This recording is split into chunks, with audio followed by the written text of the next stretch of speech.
Hey guys, tonight we are venturing deep into the mists of time, to a place of ancient rhythms and earthen mysteries.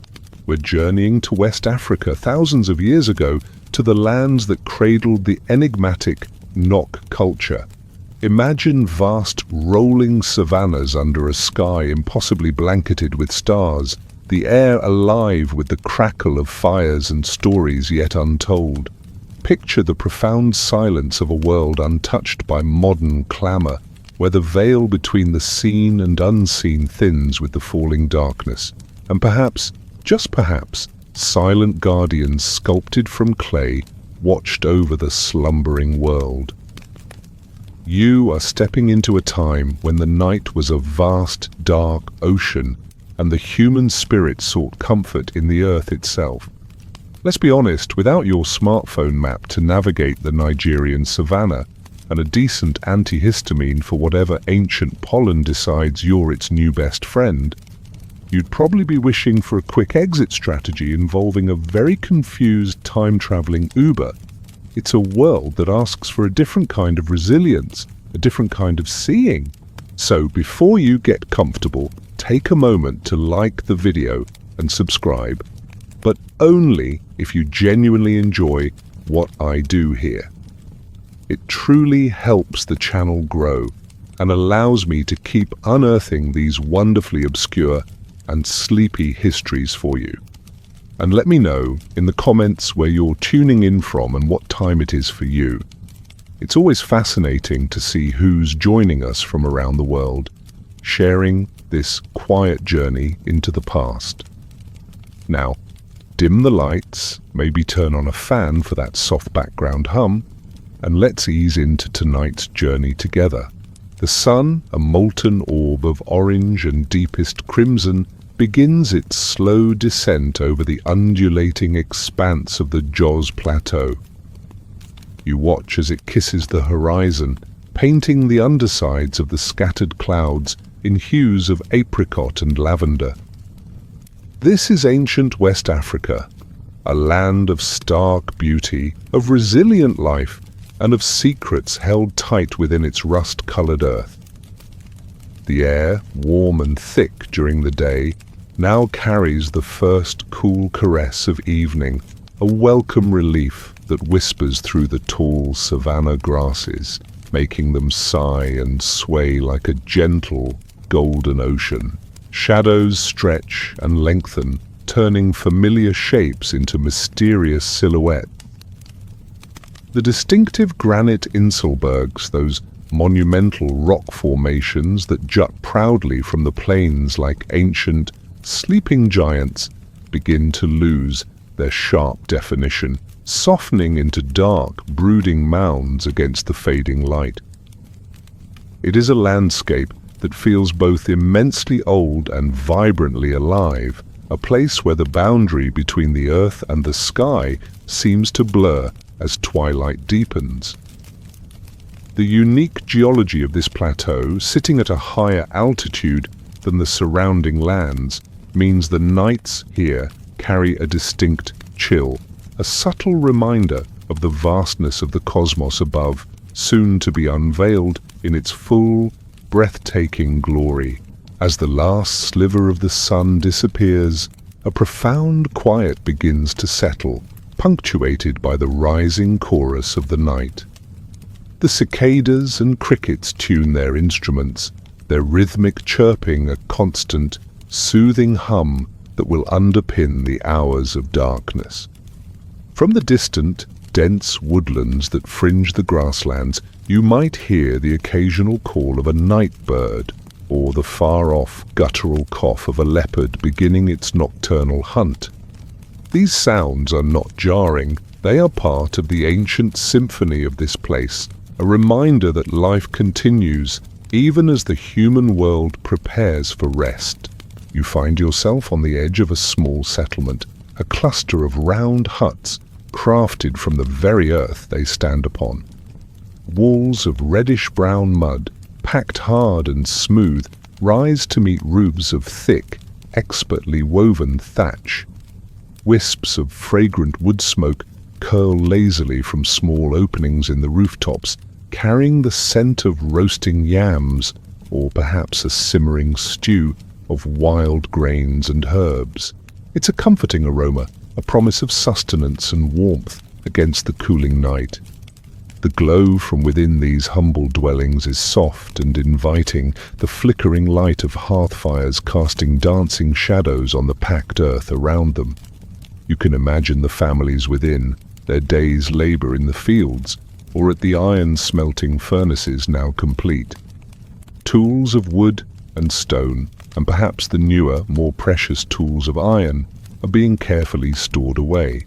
The Nok culture, which flourished in this region of what is now Nigeria for an astonishingly long period, roughly from around 1500 BC to 500 AD, were true pioneers.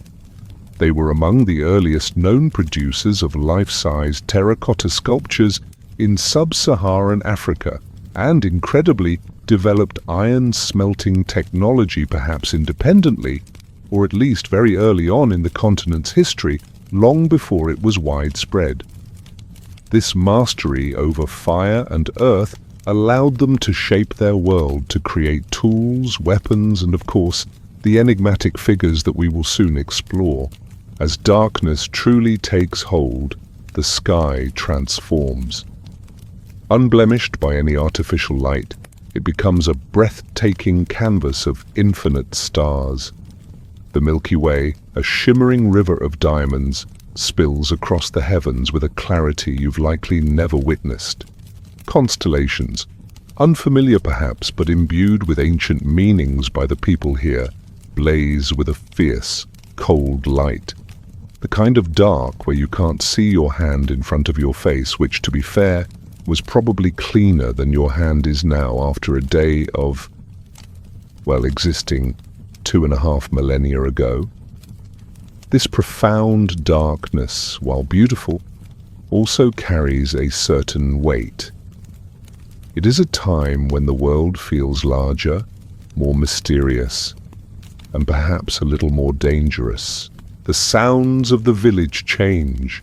The louder noises of the day, the chatter, the laughter, the sounds of work, give way to softer, more intimate sound. The murmur of voices from within the huts, hushed conversations, a mother's lullaby, the rhythmic thud of a pestle as someone grinds grain for the morning meal.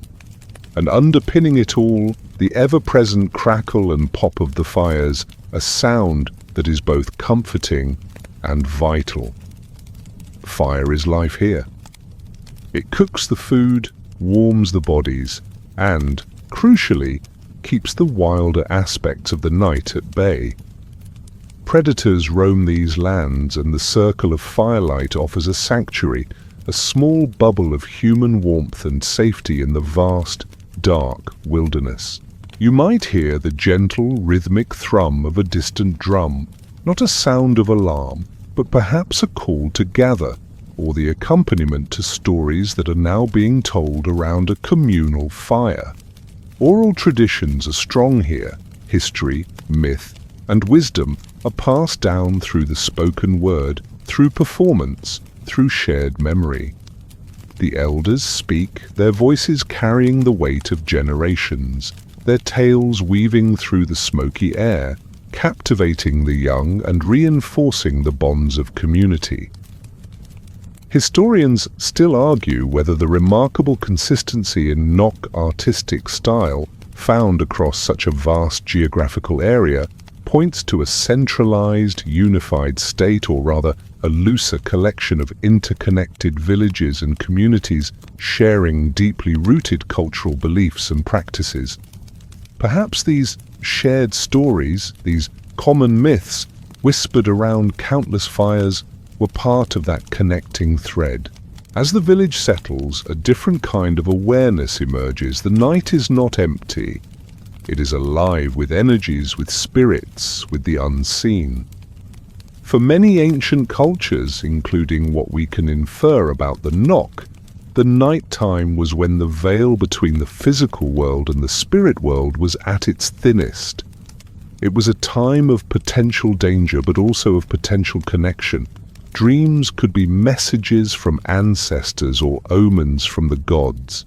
Sleep was a journey into another realm, a vulnerable state where the soul might wander or be influenced by forces beyond human comprehension. Imagine the subtle anxieties that might creep in as the fire burns low.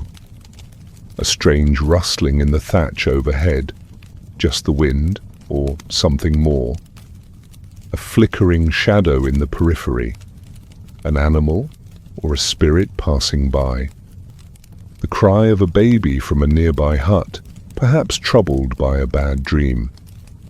You hear a distant hoot, an owl, or perhaps just Uncle Abinah, who always did have a strange cough after eating too many roasted locusts.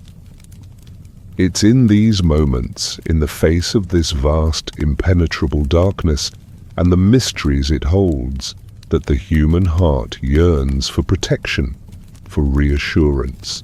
It's not hard to imagine why a people living so intimately with the rhythms of the earth, with the cycles of light and dark, might seek guardians for the night, protectors not of flesh and blood, for the village warriors also need their rest, but something more enduring, something that could stand vigil while the human world slept. Some oral traditions in other parts of West Africa, passed down through countless generations, speak of earth spirits or guardian figures, often crafted from wood or clay, that are placated or communicated with through effigies placed near homes or in sacred groves. These figures are believed to watch over the family, ward off ill fortune, or ensure fertility. While these are not directly Nok traditions that we have written records for, they paint a picture of a shared cultural landscape where the earth itself could be imbued with protective power and where crafted forms could serve as intermediaries with the unseen. The air grows cooler still. The scent of wood smoke mingles with the damp, loamy smell of the earth and the subtle fragrance of night-blooming flowers you can't quite identify. You pull your woven covering a little tighter, the rough fibers of familiar comfort. From somewhere in the village a dog barks once, then falls silent. The silence that follows is deep, profound, broken only by the ceaseless, gentle hum of the insects and the soft whisper of the night breeze as it moves through the sleeping settlement. It is in this atmosphere, this blend of natural beauty, communal warmth, and the subtle, ever-present awareness of the unseen world, that the need for guardians of sleep might arise.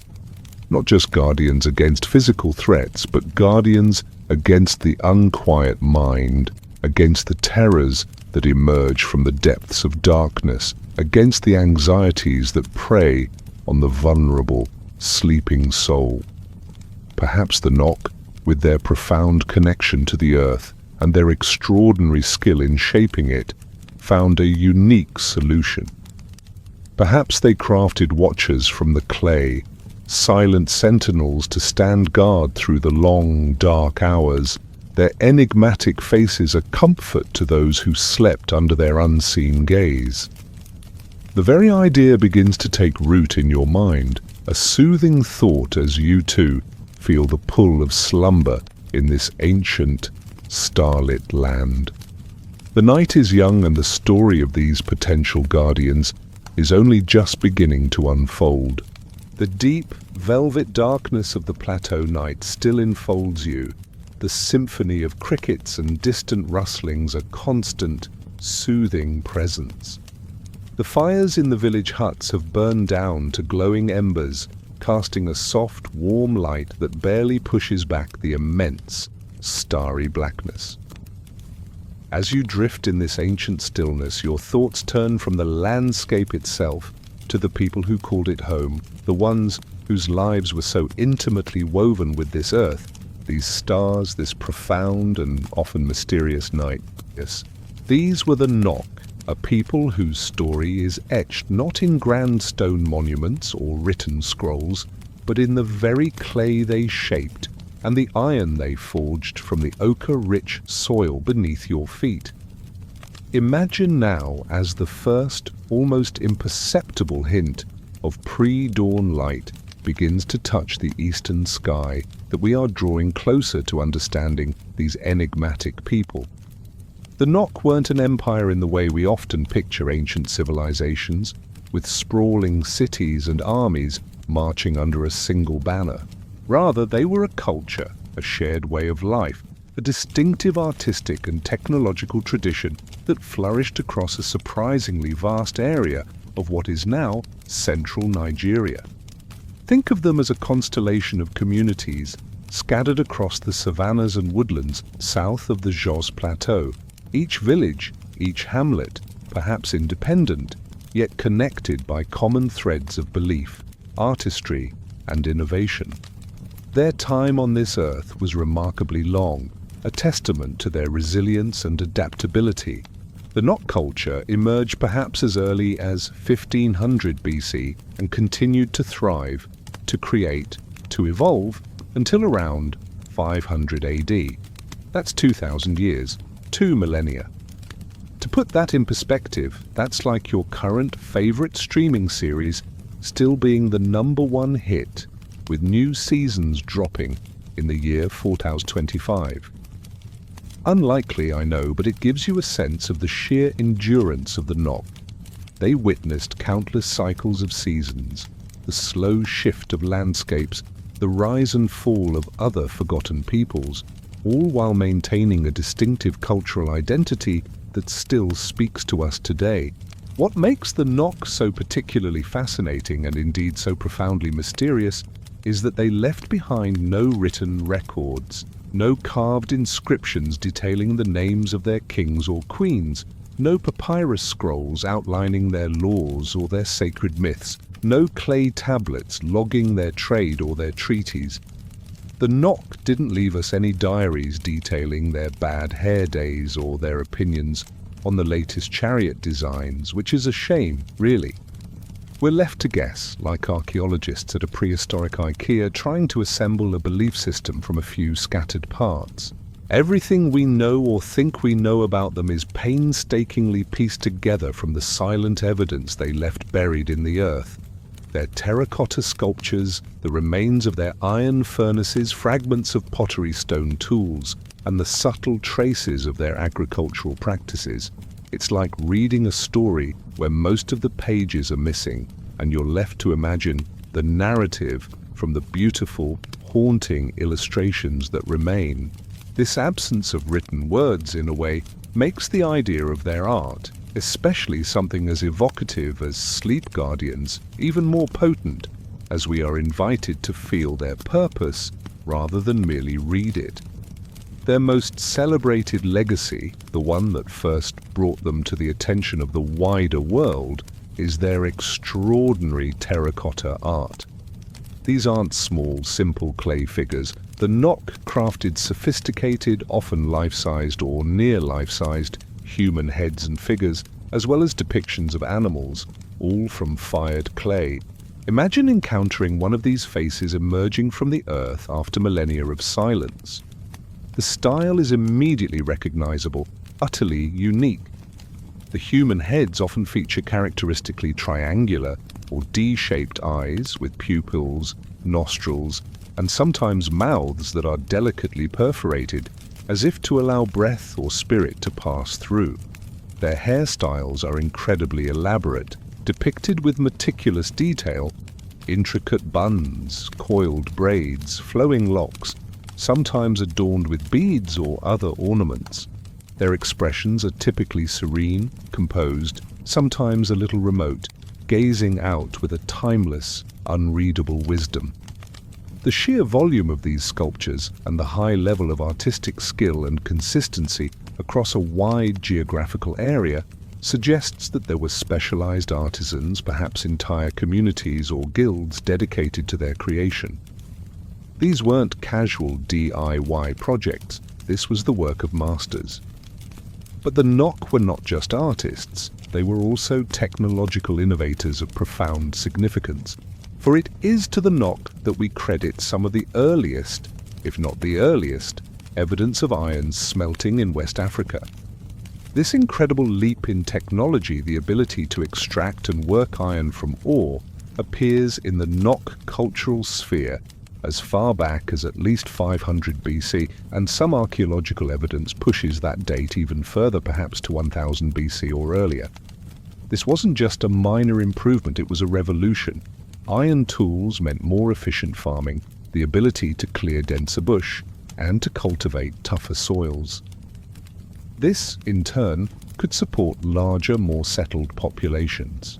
Iron weapons, of course, would have offered an advantage, though the Nok artistic record doesn't overwhelmingly depict scenes of warfare.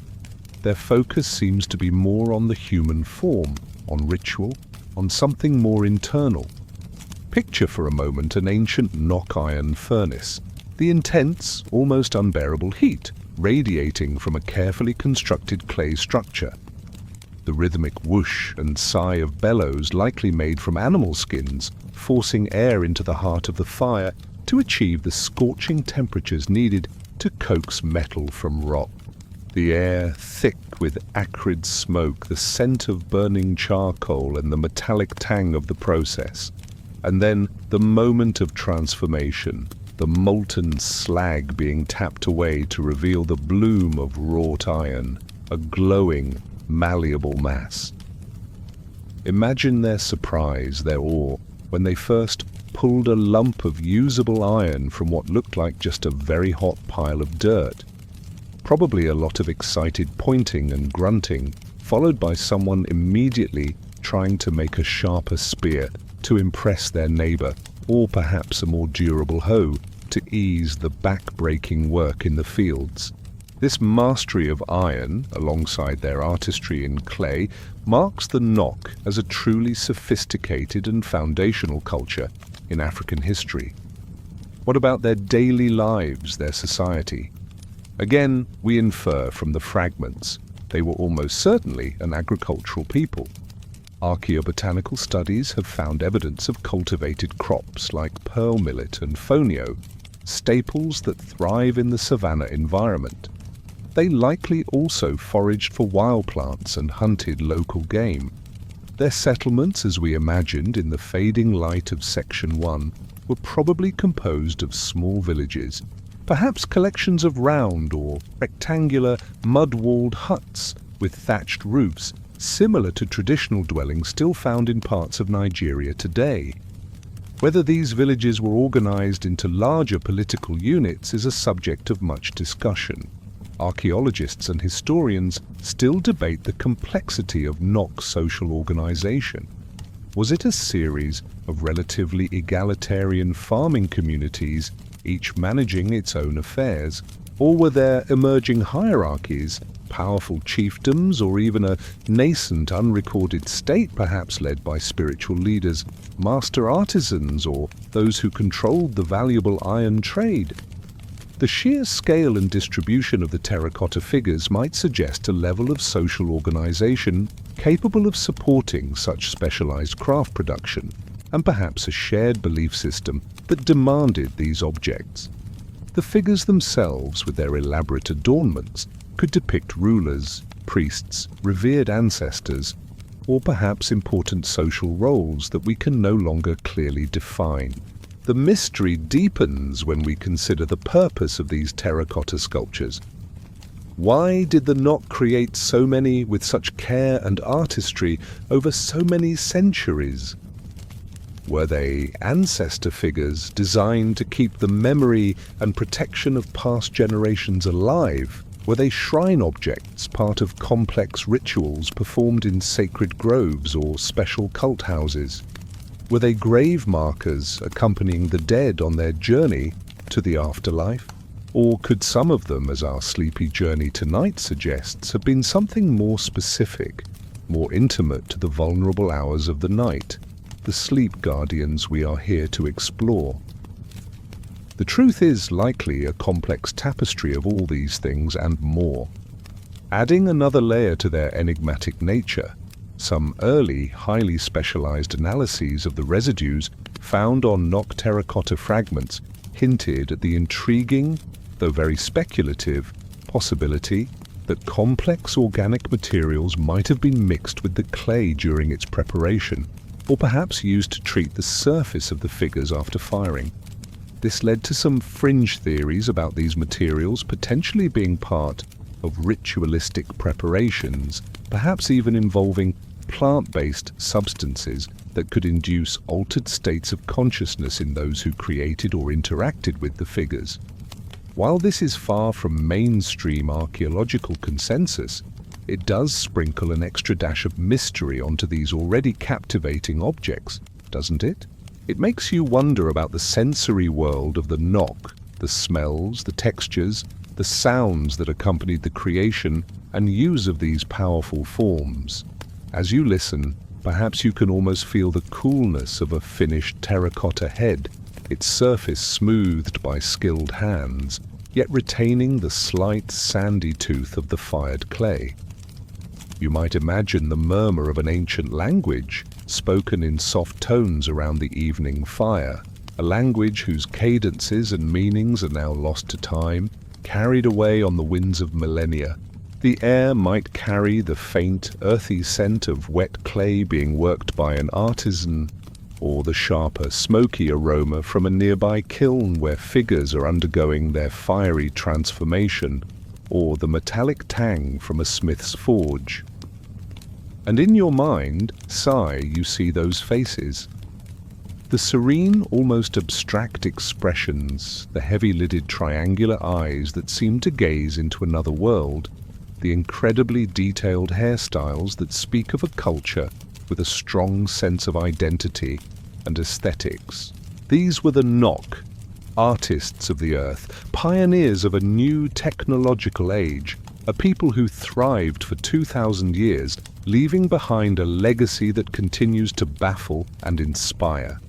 They were a people deeply connected to their environment, capable of transforming its raw materials into objects of profound beauty and, likely, profound spiritual power.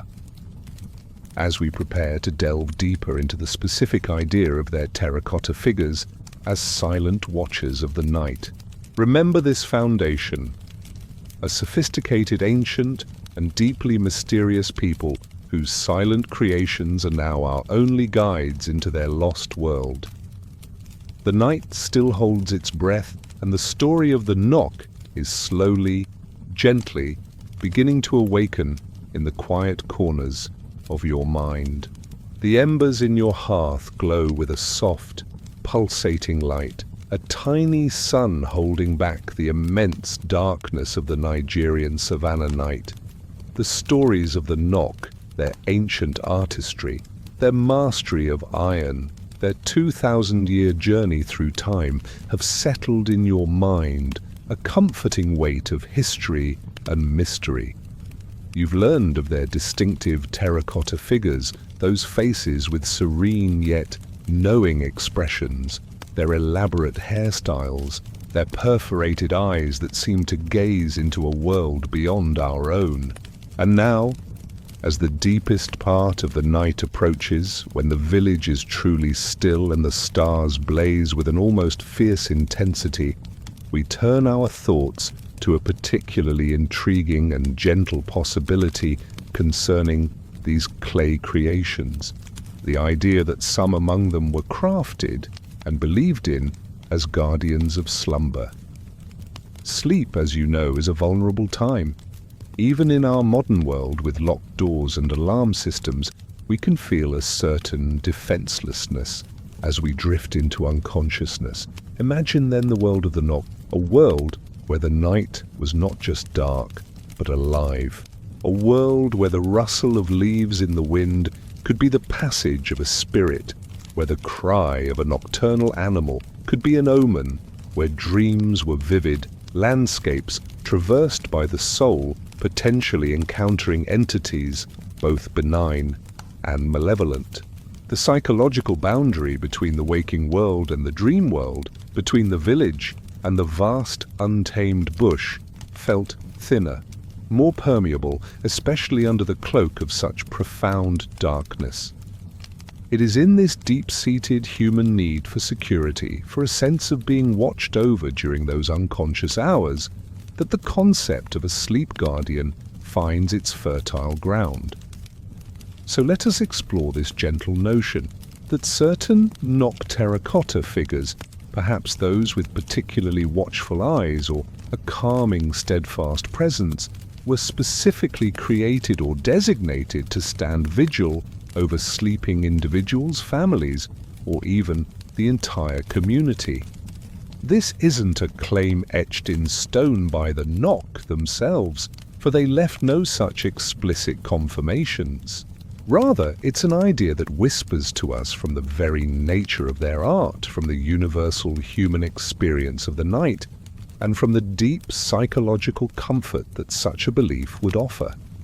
Imagine these silent sentinels, cool to the touch, formed from the very earth of this land, imbued by their creators with a purpose: to ward off bad dreams, to soothe restless spirits, and to hold a quiet, unwavering watch until the first light of dawn. How might such a belief have taken root and flourished for generations? Perhaps it began simply. Maybe an artisan crafting a figure for an ancestor or a shrine imbued it with a particularly serene or protective expression. Placed within a hut, perhaps that family experienced a night of unusually peaceful sleep, free from the anxieties that often accompanied the darkness. You know, the kind of nightmare where you were trying to run but your legs are made of overcooked yams and your ancient Nok algebra homework is due. Universal anxieties, apparently. The next morning the connection might be made. The figure brought peace. Or perhaps a respected elder, a spiritual leader within the community, had a powerful dream, a vision in which the earth spirits themselves spoke of the need for such guardians, detailing how they should be made, where they should be placed. In a society where the spiritual and the mundane were deeply intertwined, such a pronouncement could easily sow the seeds of a lasting tradition. Perhaps it began when someone accidentally left a particularly stern-looking terracotta figure by their sleeping mat and woke up feeling unusually refreshed, maybe even having dreamt of winning the village spear-throwing contest. Correlation doesn't equal causation, of course, but in 500 BC, it was probably close enough for a 5-star review and a rapidly spreading trend. The power of suggestion, coupled with genuine experiences of comfort or perceived protection, could quickly solidify into communal belief, passed down through stories, through the quiet rituals of placing the guardian each night. Many of the Nok terracotta figures that have been unearthed depict humans adorned with elaborate beads, intricate pendants, and specific types of regalia, often with very distinct facial features and hairstyles. This has led archaeologists to believe that these were not generic representations, but rather portraits of specific individuals or depictions of important roles within Nok society. These could be revered ancestors, wise elders, powerful chiefs, or ritual specialists. And who better to watch over the sleeping than those who in life held positions of authority, wisdom, and care? An ancestor figure, already a conduit to the spirit world, could easily be seen as extending their protective influence over their descendants, especially during the vulnerable hours of sleep. Their sculpted faces, unchanging and steadfast, would offer a powerful symbol of continuity and protection against the formless fears of the night. What kind of guardianship would these terracotta figures have offered? It's unlikely they were expected to physically intervene against a charging buffalo or a band of raiders. Their power would have been more subtle, more spiritual.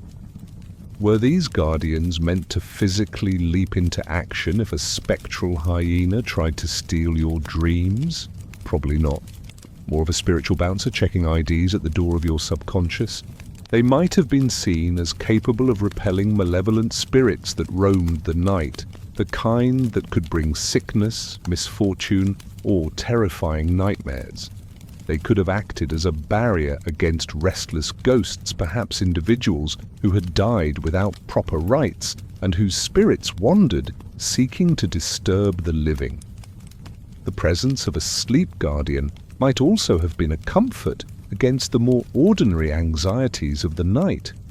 The fear of sudden illness, the worry over livestock, the safety of loved ones. Simply knowing that a dedicated figure was on duty, a silent, earthy presence imbued with protective power, could have had a profound psychological effect, allowing for deeper, more restorative sleep.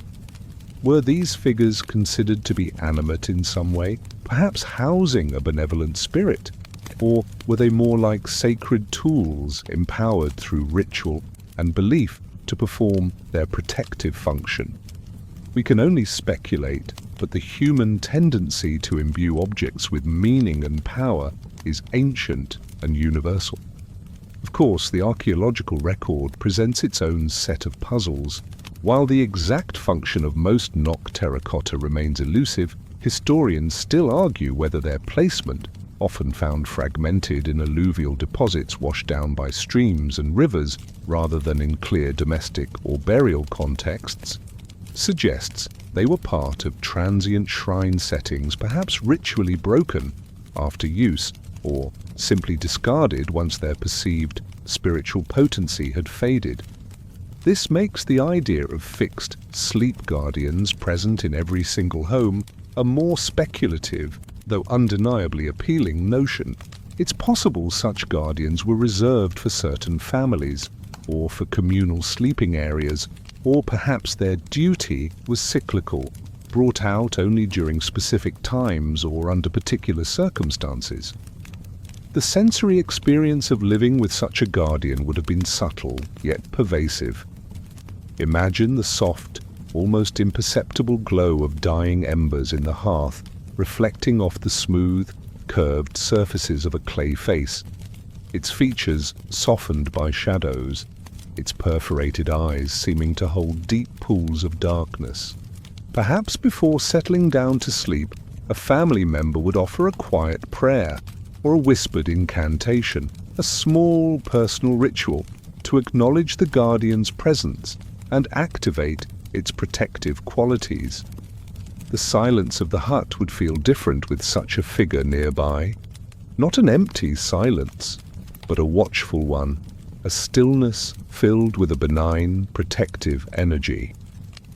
The cool, earthy touch of the terracotta itself, if one were to reach out in the dark, might feel grounding, a tangible link to the stable, enduring earth from which all life and all protection ultimately came. In some cultures that utilize protective household effigies, it's a common belief that these figures actively absorb negative energies, or that they have the ability to see into the spirit world, tirelessly scanning for threats. This often means they need to be periodically cleansed or recharged to maintain their efficacy.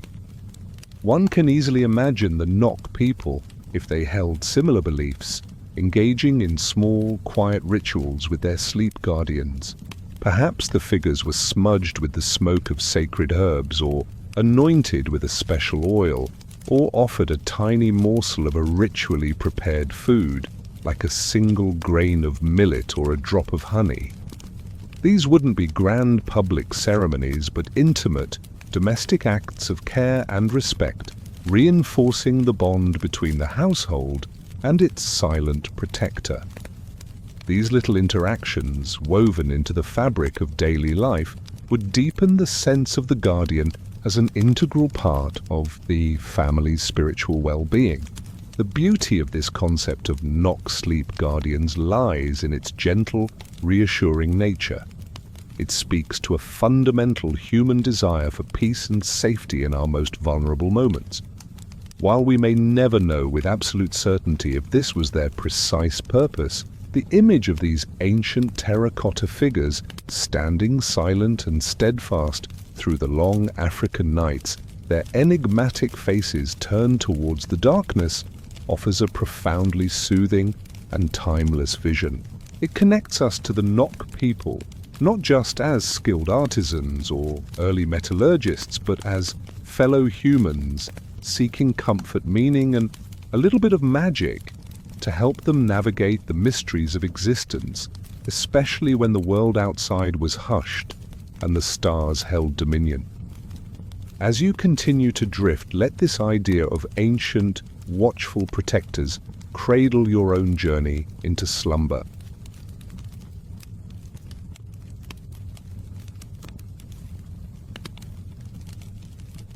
The night deepens around you, a profound and ancient stillness punctuated only by the soft sigh of the wind and the distant chorus of unseen insects. You are nestled in the heart of the Nok world, where the idea of silent terracotta guardians watching over slumbering souls feels not just plausible, but deeply resonant with the spiritual landscape. As this notion of watchful protectors settles gently in your mind, let us turn our attention to the very substance from which they were born, the clay, the earth itself. For to the Nok, and indeed to many ancient cultures, clay was far more than mere dirt. It was a sacred gift, a fundamental element intertwined with life, creation, and the very essence of being. Imagine the Nok people's relationship with the earth. It was their provider, the source of the crops that sustained them, the millet, the fonio, the yams. Its rich, reddish soil yielded the iron ore that they miraculously transformed into tools and implements, a testament to their ingenuity. The earth was where they built their homes, where they laid their ancestors to rest. It was, in the most profound sense, their mother. Many creation myths across the globe tell of humankind being fashioned from clay, breathed into life by divine hands. While we don't have the Nok's specific creation stories written down for us, it's easy to imagine that they too saw clay as a primal material, a piece of the earth's own flesh, capable of being shaped into forms that held deep meaning and power. The qualities of clay itself must have seemed magical. Picture an artisan kneeling by a riverbank, scooping up a handful of the cool, damp earth. It's heavy in the hand, pliable, yielding to the pressure of fingers, yet capable of holding a shape. You can almost feel its smooth, silken texture, the way it clings slightly to the skin. And then its incredible capacity for transformation. From this soft, malleable state, it could be dried by the sun, hardened by fire, its color changing, its nature fundamentally altered, yet still retaining the form it was given. This journey from soft earth to enduring terracotta, this trial by fire, was a powerful metaphor for life, death, and rebirth. It's no wonder that a substance so versatile, so responsive, so connected to the very ground beneath their feet would be chosen as the medium for their most significant artistic and spiritual expressions. The durability of fired clay, terracotta, is what allows us to connect with the Nok today. These figures have survived for millennia, silent witnesses to the passage of time. Their earthen forms a bridge to a long-lost world. Finding the right clay was crucial. Not just any patch of soil would yield the smooth, resilient terracotta we see in Nok sculptures. The artisans, the creators of these potential sleep guardians, would have possessed an intimate knowledge of their local environment. They would have known the secret places, the hidden pits along winding riverbeds, or perhaps specific geological outcrops where the finest clay lay buried. It wasn't like they could just pop down to Nok Depot for a bag of pre-mixed sculpting blend, carefully formulated for optimal kiln performance. This was artisanal, locally sourced, and probably involved a lot of complaining from the older potters about how the clay just isn't what it used to be back in my day. They would have sought out clays with the right plasticity, the ability to be shaped without cracking, and those that would withstand the intense heat of the kiln. The raw clay itself would have come in various hues: deep reds, rich ochres, subtle greys, earthy browns, and warm yellows, each vein of color perhaps holding its own symbolic significance, or being preferred for particular types of figures. Scientific analysis of Nok Terracotta has revealed something quite remarkable. The clay used to create these sculptures was often surprisingly consistent in its composition, even across vast geographical distances and over long stretches of time. This suggests that the Nok people had a highly developed understanding of their geological resources and sophisticated methods for processing their clay. Frequently, the clay body includes particles of coarse sand or fine gravel, deliberately added as a tempering agent. This temper wasn't just random dirt.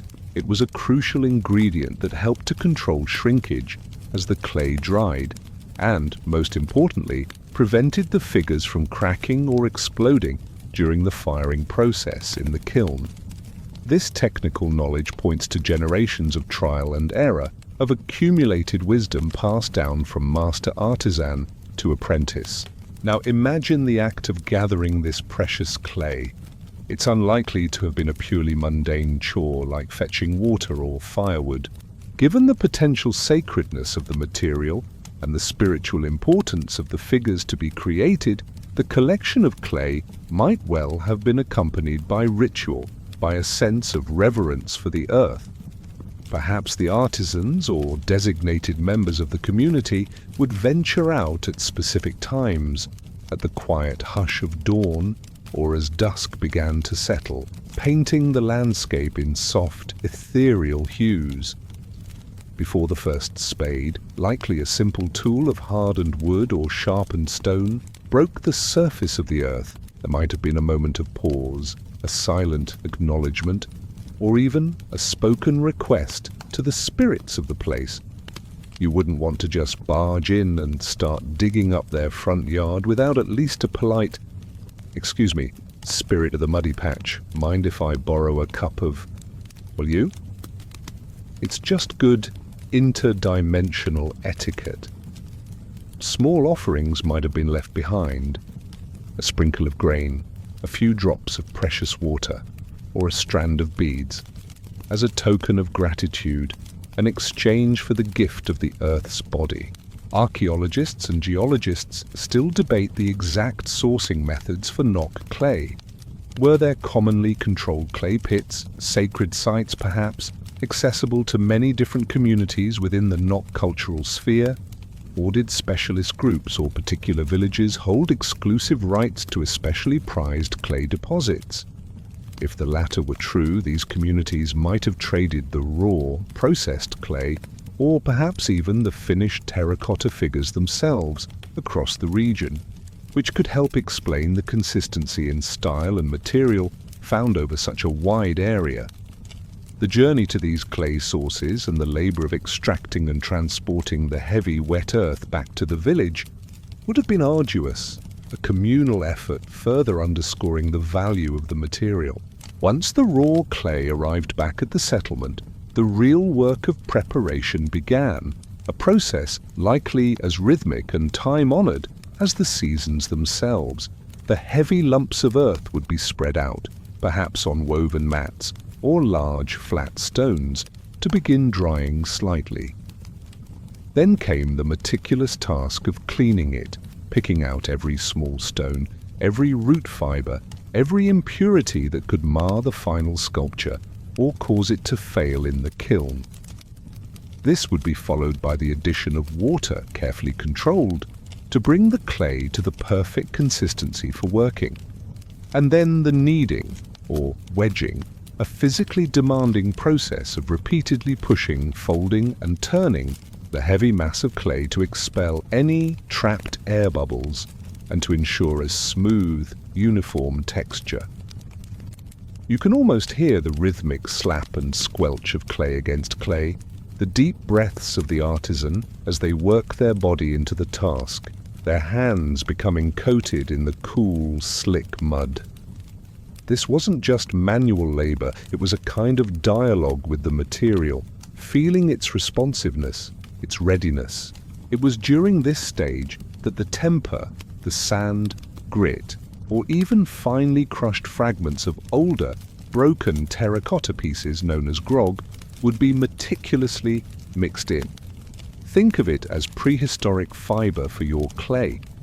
Without it, your magnificent sleep guardian or any large terracotta piece might just decide to dramatically crack or even explode in the kiln during the intense heat of firing, which is generally considered bad for business and even worse for peaceful slumber. The addition of temper was a mark of true understanding, a crucial step in ensuring the longevity of their creations. Some ethno-archaeological studies, which observe traditional pottery-making communities in various parts of Africa today, to gain insights into ancient practices, have noted that the process of clay preparation, especially the repetitive, rhythmic actions of kneading and mixing, is sometimes accompanied by specific songs or chants. These aren't necessarily for entertainment.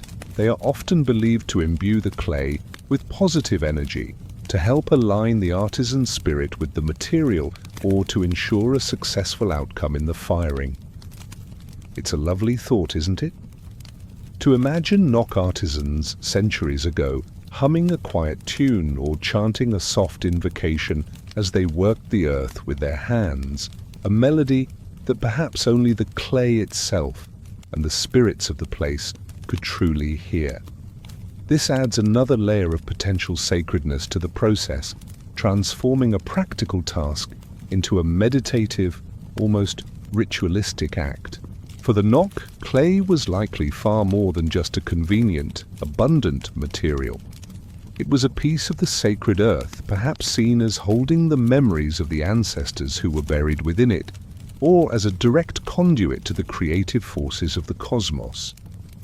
By shaping clay, they weren't merely making objects, they were giving tangible form to their beliefs, their fears, their hopes, their understanding of the unseen world. Each figure, whether destined to be an ancestor effigy, a shrine offering, or a silent sleep guardian, began as this sacred gift from the earth, carefully chosen, respectfully gathered, and lovingly prepared. The transformation of this humble mud into a powerful, enduring terracotta form through the alchemy of fire, a process we will explore more deeply later, was the final act in bringing the clay to a new kind of life, imbuing it with the power to watch, to protect, to endure. As you continue to relax and drift, let the image of this sacred earth, this life-giving clay, ground your thoughts, connecting you to the deep, timeless rhythms of the Nok world.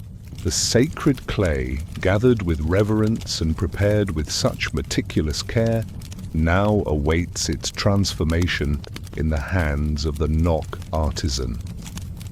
You can almost feel the shift in the atmosphere as we move from the open landscape, the riverbanks, and the clay pits into the quieter, more focused space where creation happens. Perhaps it's a dedicated hut, its earthen walls cool and dim, shielding the work from the harsh sun and swirling dust. Or maybe it's a calm, shaded spot beneath a large acacia tree, the dappled sunlight filtering through the leaves, the air filled with the gentle sounds of the village going about its day, yet with a palpable sense of concentration around the artist. Who were these creators, these individuals gifted with the ability to breathe such character into humble earth? Were they men, women, or perhaps both? Their roles defined by skill rather than gender?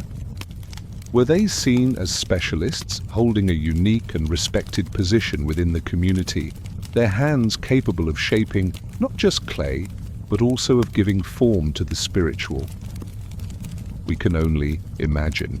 Perhaps they underwent long apprenticeships, learning the secrets of the clay, the forms and the firing from a master, their lineage of knowledge stretching back generations. Their tools would have been simple, yet effective, shaped pieces of wood for smoothing and modeling, sharp slivers of bone or stone for incising details, perhaps a calabash of water for keeping the clay moist, and, most importantly, their own skilled, sensitive hands, capable of coaxing life from the inert material. The process of molding a silent watcher, a potential sleep guardian, would begin with this carefully prepared clay.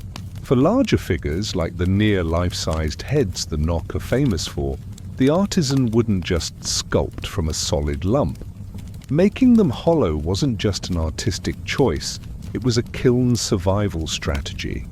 A solid, life-sized clay dude in a hot oven? That's basically a recipe for a very loud, very messy terracotta firework. Not the kind of surprise you want when you've spent weeks on a piece. So they were likely constructed using techniques such as coiling long ropes of clay one on top of another, or by joining slabs of clay together, carefully smoothing the seams. The interior would be left hollow or perhaps filled with a combustible material that would burn away during firing, leaving the essential void. This hollowing not only prevented disaster in the kiln, but also made the finished figures considerably lighter, easier to move and position. Then the shaping of the head, the face, the focal point of its watchful presence. Imagine the artisan's hands dusted with dry clay, gently building up the contours of a forehead, the curve of a cheek, the strong line of a jaw. The iconic Nok eyes, often described as triangular or D-shaped, would be carefully formed. Were they cut out from the clay, or were the lids built up around an almond-shaped opening? The pupils, along with the nostrils and often the mouth, were typically perforated, pierced right through the clay. This had a very practical purpose. These small holes allowed hot air and steam to escape from the hollow interior during the firing process, further reducing the risk of the figure cracking or exploding. But beyond the practical, these perforations give the figures an uncanny sense of life. The eyes don't just look, they seem to see. The open nostrils and mouth suggest the ability to breathe, to perceive, perhaps even to whisper or chant in a way only the spirits or a sleeping child might hear. Nok terracotta figures are particularly renowned for their highly detailed and incredibly elaborate coiffures and beard styles. This is a consistent feature across many examples, suggesting that hair, and the way it was styled, held significant cultural importance for the Nok, perhaps indicating social status, age, ethnic affiliation, or a ritual role. These weren't just simple bowl cuts, you understand. We're talking intricate braids, tightly coiled buns that sit like crowns, rows of meticulously rendered locks, and beards that are sometimes long and flowing, sometimes neatly trimmed, sometimes depicted as a series of small applied pellets of clay. The artisan would achieve these effects with painstaking care, perhaps incising fine lines to suggest strands of hair, carefully rolling and applying thin strips of clay for braids, or texturing the surface to mimic different hair types. Nok hairstylists were clearly ahead of their time, or perhaps just very patient with clay, achieving looks that would make a modern runway model envious. Beyond the hair, other features would be meticulously added to give the guardian its unique character. The ears, often large and stylized, might be adorned with clay earrings or plugs. The lips, usually full and well-defined, might be slightly parted, as if in serene contemplation or on the verge of speech. And then there's the jewelry, a hallmark of Nok art. Necklaces of massive, spherical or cylindrical beads are common, as are elaborate pendants, bracelets, and sometimes anklets, all carefully sculpted from clay and integrated into the figure's form. These adornments weren't just decorative, they likely signified wealth, power, spiritual authority, or specific identities within Nok society. The artisan wasn't just creating a generic human form, they were depicting someone or something with a distinct and meaningful presence. Historians and archaeologists still debate whether the remarkable stylistic unity of Nok art across its vast territory and long time span implies a rigidly controlled artistic canon, perhaps taught through formal apprenticeships within specialized workshops, or if it reflects a more fluid, organic transmission of popular motifs and revered techniques among many interconnected communities. Did each village have its own master artisan, working within a broadly shared tradition, but with subtle local variations? Or were there regional centers of production from which these figures were distributed? These are questions that the silent clay has yet to fully answer. Once the figure was fully formed, its features complete, its adornments in place, it was not yet ready for the transformative fire. The crucial stage of drying had to occur, and this was a process that demanded immense patience. The sculpted clay, still heavy with moisture, needed to dry slowly and thoroughly from the inside out. If it dried too quickly or unevenly, it would crack, and all the artisan's careful work would be ruined. So the newly formed guardian would be placed in a cool, sheltered spot, away from the direct heat of the sun and protected from sudden drafts. For larger figures, this drying process could take weeks, even months. Imagine the artisan visiting the figure daily, gently turning it, checking for any signs of stress in the clay, waiting with a quiet anticipation. Drying these figures was a masterclass in patience. You couldn't just stick them in a microwave on the terracotta setting, hoping for the best. It was more like, okay, little guardian, you just sit here quietly for a few months and try not to have an existential crisis about your impending fiery transformation. No pressure. During this extended drying period, or perhaps just before it began, the artisan might have undertaken further surface treatments to refine the figure. The clay's surface could be burnished by rubbing it repeatedly with a smooth stone, a piece of polished wood, or even a hard seed pod. This action would align the fine clay particles on the surface, creating a denser, smoother, and often slightly glossy finish, which would become even more apparent after firing.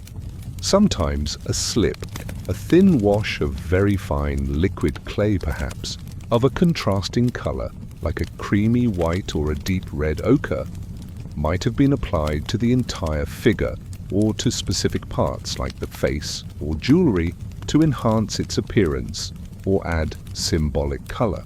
Any final incised decorations, perhaps patterns on depicted clothing or symbolic markings on the body, would also be added at this stage while the clay was still leather hard, firm enough to hold a line, but still receptive to the tool.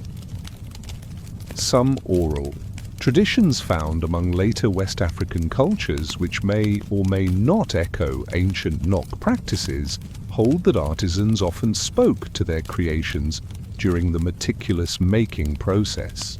They might whisper intentions into the clay, chant quiet songs, or tell the emerging form about its purpose, perhaps coaxing the desired spirit to eventually inhabit it, or defining the protective duties it was to undertake. It's a lovely, intimate thought. A Nok artisan, alone with their work, murmuring to the slowly drying guardian, instilling it not just with form, but with spirit, with a specific, sacred task. You will watch over the little ones, they might whisper. You will keep the bad dreams from the antechamber of their minds. You will be steadfast. You will be silent. You will be strong. And so the figure would wait, drying, hardening, its form now set, its features defined. It existed in an almost alive state, no longer just wet earth, but not yet the enduring terracotta it was destined to become. It was complete, yet still vulnerable, a silent promise of protection, awaiting the final fiery ordeal that would give it its ultimate strength and permanence. The workshop or the shaded space would be filled with these patient grey-brown forms, each one a testament to skill, belief, and the profound Nok connection to the earth that was about to be transformed into something timeless. The artisan's work is done. The clay, once soft and yielding, has endured the transformative fury of the kiln, emerging as resilient, enduring terracotta. Its color has deepened, perhaps to a rich rusty red, a warm ochre, or a smoky near black, depending on the clay and the firing conditions. The sleep guardian, if that is its destiny, is now complete, its features set, its presence imbued with a new kind of permanence. It is no longer just a sculpture, it is a vessel of potential, a silent promise of nocturnal peace, ready to take up its vigil. But where would such a vital protector be placed?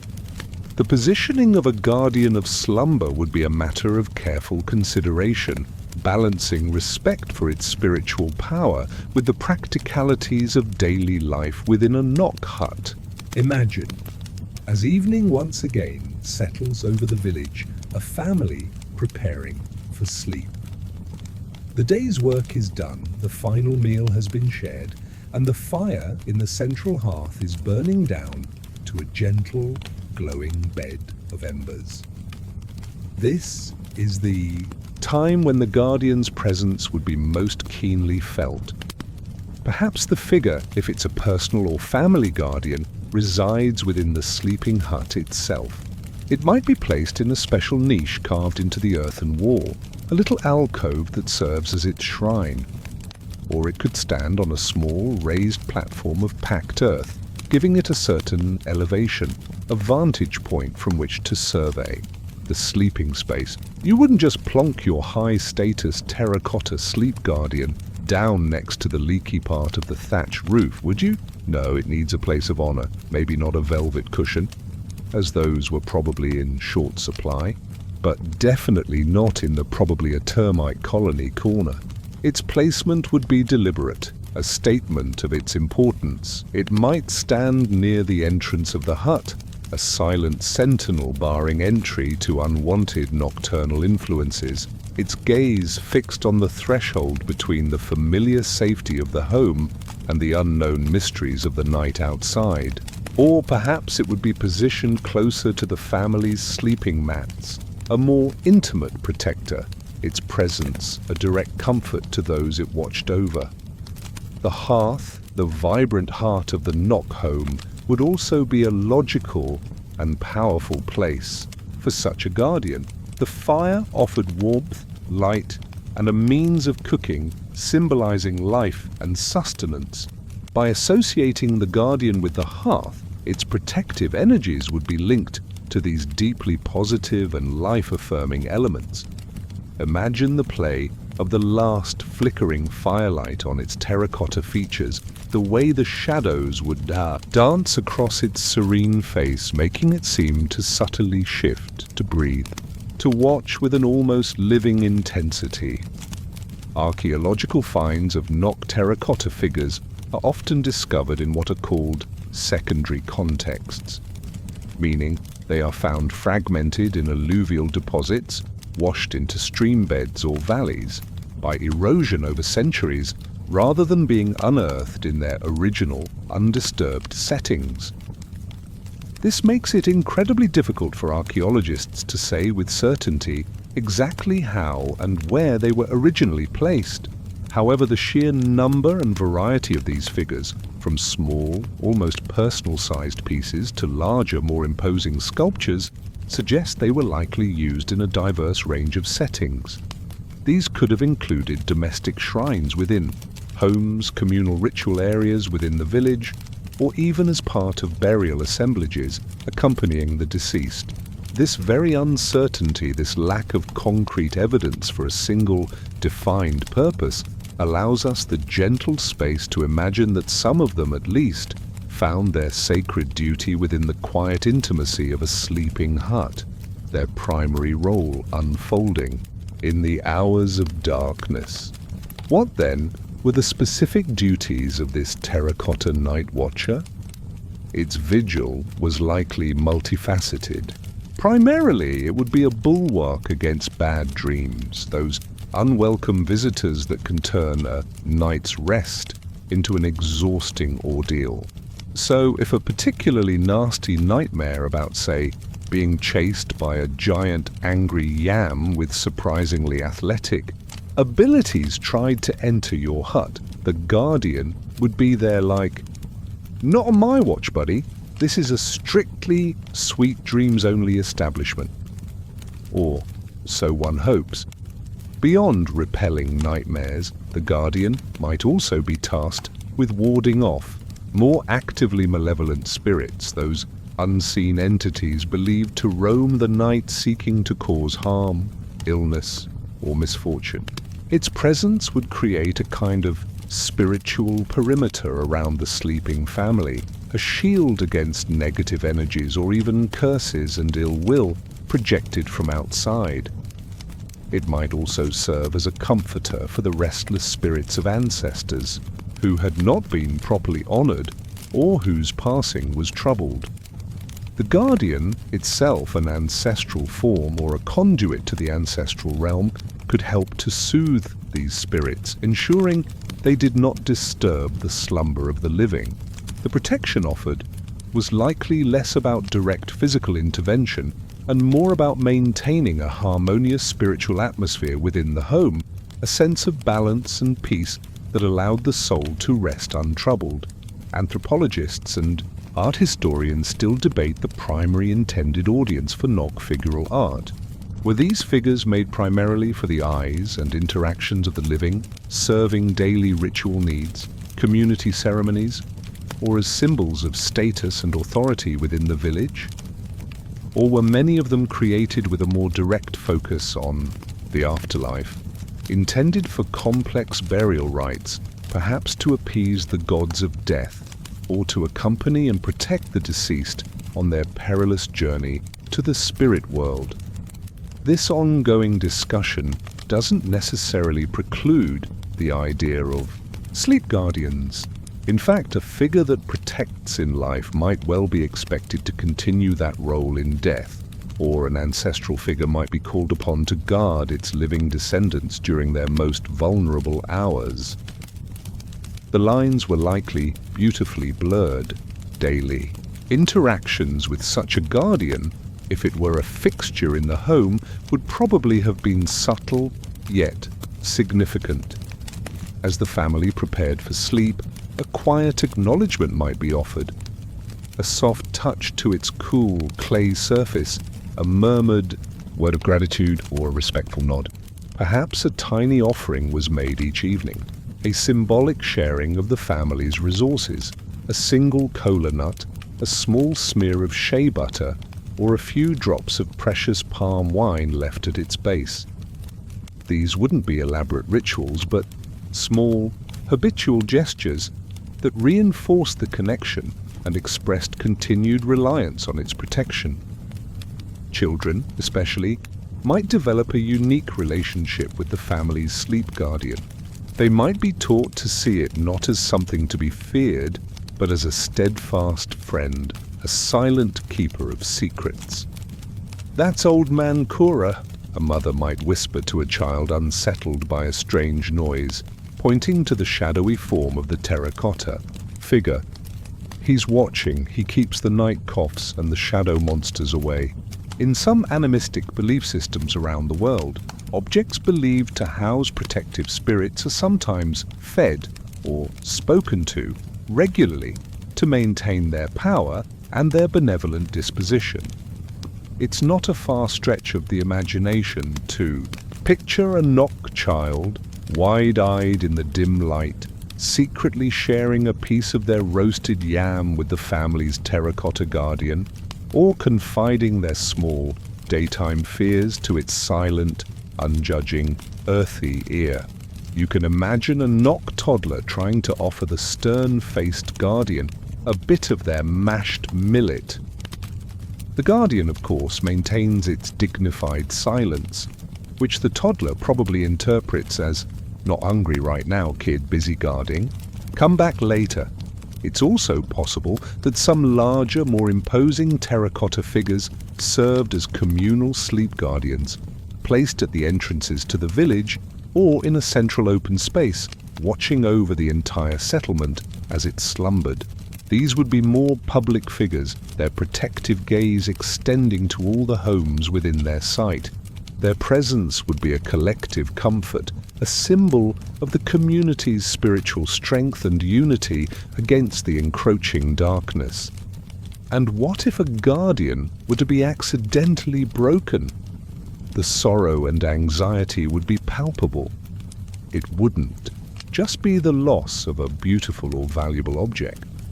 It could be perceived as a breach in the family's spiritual defenses, a sign of ill omen, or a deep disrespect to the spirit or ancestor it represented. The pieces might be carefully gathered, perhaps even ritually buried, or a new guardian would need to be commissioned with haste, accompanied by rites of appeasement and consecration. The continuity of this protection was vital. Perhaps some guardians were passed down through generations, accumulating stories, memories, and an even deeper spiritual potency with each passing year. Each new life they watched over. Their terracotta skin, smoothed by countless touches, darkened by the smoke of innumerable hearth fires, would bear silent witness to the family's entire history. As you lie there, feeling the gentle pull of your own sleep, imagine the profound sense of security such a belief system could provide. In a world filled with genuine dangers and unknowable spiritual forces, the presence of a steadfast, earthy guardian in the quiet corner of your hut, its silent vigil, a constant reassurance, would be an immense comfort. The terracotta figure, cool and solid in the darkness, is more than just clay. It's a focal point for faith, a tangible manifestation of hope, and a silent promise that even in the deepest night, you are not alone. You are watched over, you are safe. The terracotta guardian, now imbued with the strength of the kiln's fire, takes its hallowed place within the Nok home. As the last embers of the cooking fire in the central hearth sigh and settle into a soft orange glow, a profound quiet descends upon your hut. The day, with its labors in the sun-drenched fields or the smoky intensity of the forge, has given way to the deep, enveloping stillness of the African night. You and your family, nestled on woven grass mats spread across the cool, earthen floor, begin the slow drift into slumber, cocooned in the familiar sounds and scents of your dwelling, and under the silent, watchful gaze of your earthen protector. Its form perhaps a stylized human head, with those characteristically serene, yet piercing eyes, or a more complete figure seated in dignified repose, is a comforting silhouette in the dimness. The faint light from the dying fire catches its curves, its carefully rendered features, making it seem almost to breathe with the sleeping household. It stands or sits wherever it has been thoughtfully placed, perhaps near the doorway, a steadfast sentinel against the unseen, or closer to your sleeping forms, a more intimate presence. Its vigil has begun. The sounds within the hut are soft, almost subliminal. There is the gentle, rhythmic cadence of breathing, the deep, slow inhalations and exhalations of adults weary from their day, the quicker, lighter breaths of children already lost in dreams. An occasional soft sigh escapes someone's lips, or a sleepy murmur as a dream image flickers through a subconscious mind. The rustle of a sleeping mat as someone shifts position, seeking a more comfortable embrace from the earth. And from the hearth, the final delicate crackle of an ember as it surrenders its last warmth, a tiny, expiring whisper in the vast silence. It's the kind of quiet that's so profound, You could hear a termite chew from 3 huts away. Or maybe that's just your tinnitus from listening to too many loud historical podcasts. Either way, it's quiet. A deep, restful quiet that invites the soul to unwind, filtered through the tightly woven thatch of the roof and the small, unglazed window openings come the sounds of the world outside. The ceaseless, high-pitched chorus of crickets and other nocturnal insects forms a gentle, shimmering curtain of sound, a natural white noise that has lulled generations to sleep in this land. It's a sound so constant, so integral to the night, that it becomes a part of the silence itself. From further afield, carried on the cool night breeze, you might hear the distant mournful hoot of an owl or the far-off yip of a jackal, sounds that are not alarming but rather affirmations of the wild, natural world that encircles your small village, a world from which your guardian, in part, protects you. The wind itself whispers secrets as it moves through the tall savanna grasses surrounding the settlement, a soft, rushing sound like the tide on a distant shore. Occasionally, a stronger gust might cause the thatch of your roof to creak very faintly, a sound like an old ship gently rocking at anchor. If you were to rise and peek outside, the sheer magnificence of the night sky would take your breath away. Unpolluted by any man-made glow, the stars here are not faint specks but brilliant, blazing diamonds scattered across a canvas of deepest indigo. The Milky Way arches overhead in a luminous band of cosmic dust, so clear it seems almost tangible. The moon, if it is present, bathes the landscape in a silvery, ethereal light, transforming the familiar into something magical and mysterious. It is under this vast, silent, starlit canopy that your village sleeps, a tiny island of human warmth in an immense natural world. And within your hut, the terracotta guardian, itself born of the earth, seems to connect you to these larger, cosmic rhythms, a steadfast point of stillness in a turning universe. The smells of the night are subtle and soothing. The cool, clean air, carrying the scent of damp earth and distant vegetation, mingles with the last faint traces of wood smoke from the now dormant hearth. There's the dry, slightly sweet fragrance of the woven grasses that make up your sleeping mats and the thatch above. Perhaps a bundle of fragrant herbs, lemongrass, or wild mint hangs from the rafters, placed there not just for its pleasant aroma, but also for its reputed ability to calm the mind or to keep biting insects at bay. These gentle scents combine to create an atmosphere of rustic simplicity, of closeness to the natural world, a lullaby for the senses. While the specific details of Nok domestic religious practices remain largely unknown due to the absence of written records, the widespread presence of their terracotta figures, many of which are of a size suitable for household use, strongly suggests that ritual and spiritual belief were not confined to grand public ceremonies or distant sacred sites. Instead, it's highly probable that these beliefs were deeply woven into the fabric of daily life, into the very heart of the home. The idea of a personal or family guardian, therefore, fits comfortably within what we can infer about their worldview. Under the imagined watch of your terracotta guardian, a profound sense of security settles over you. The anxieties of the day, the worries about the harvest or the hunt, the small interpersonal frictions of village life all begin to recede, smoothed away by the deepening peace of the night. You feel enveloped in a protective aura, a subtle field of energy that the guardian emanates. Sleep comes easily, a gentle descent into a world of dreams. And these dreams, under the guardian's unblinking gaze, are peaceful, Under the Guardian's watch, your dreams are less being chased by a saber-toothed mongoose with an overdue library book, and more floating gently down a river of perfectly brewed palm wine while discussing the merits of early iron smelting techniques, or with a very polite and surprisingly well-informed ancestor, much more restful.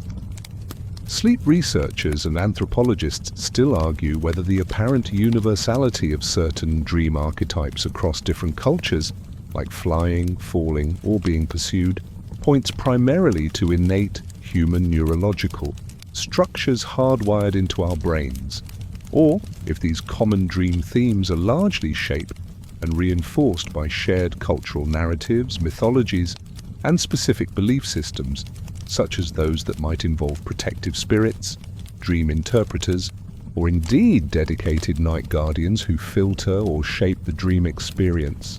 For the Nok, the presence of the Guardian might have been the key to transforming the potentially chaotic landscape of dreams into a place of solace, wisdom, or benign ancestral visitation. The night progresses through its slow, silent phases, the deepest hour when the village is lost in an almost absolute stillness, when even the nocturnal creatures seem to pause in their activities. Then, the subtle shift as the Earth continues its rotation, the stars wheeling slowly overhead, and the first, almost imperceptible promise of dawn begins to stir far to the east. Throughout all these hours, the Terracotta Guardian remains unchanged, its vigil unbroken. Its earthen form, cool and solid, is a constant. Its gaze, whether directed inward in contemplation or outward in watchfulness, is unwavering. That terracotta stare isn't judging your questionable life choices or the fact you haven't swept the hut in 3 days. It's a look of pure, unadulterated, "I've got this, you just sleep." The ultimate nocturnal support system, really. Some folkloric traditions from various cultures describe household spirits or protective effigies as having almost subtle personalities, or at least preferences. Some are said to favor offerings of milk or honey, others demand absolute silence to do their work effectively, and some are even believed to express their displeasure with household discord by playfully hiding small objects until peace and harmony are restored. While we can't know if the Nok held such specific beliefs, it's charming to imagine their terracotta guardians having such subtle quirks.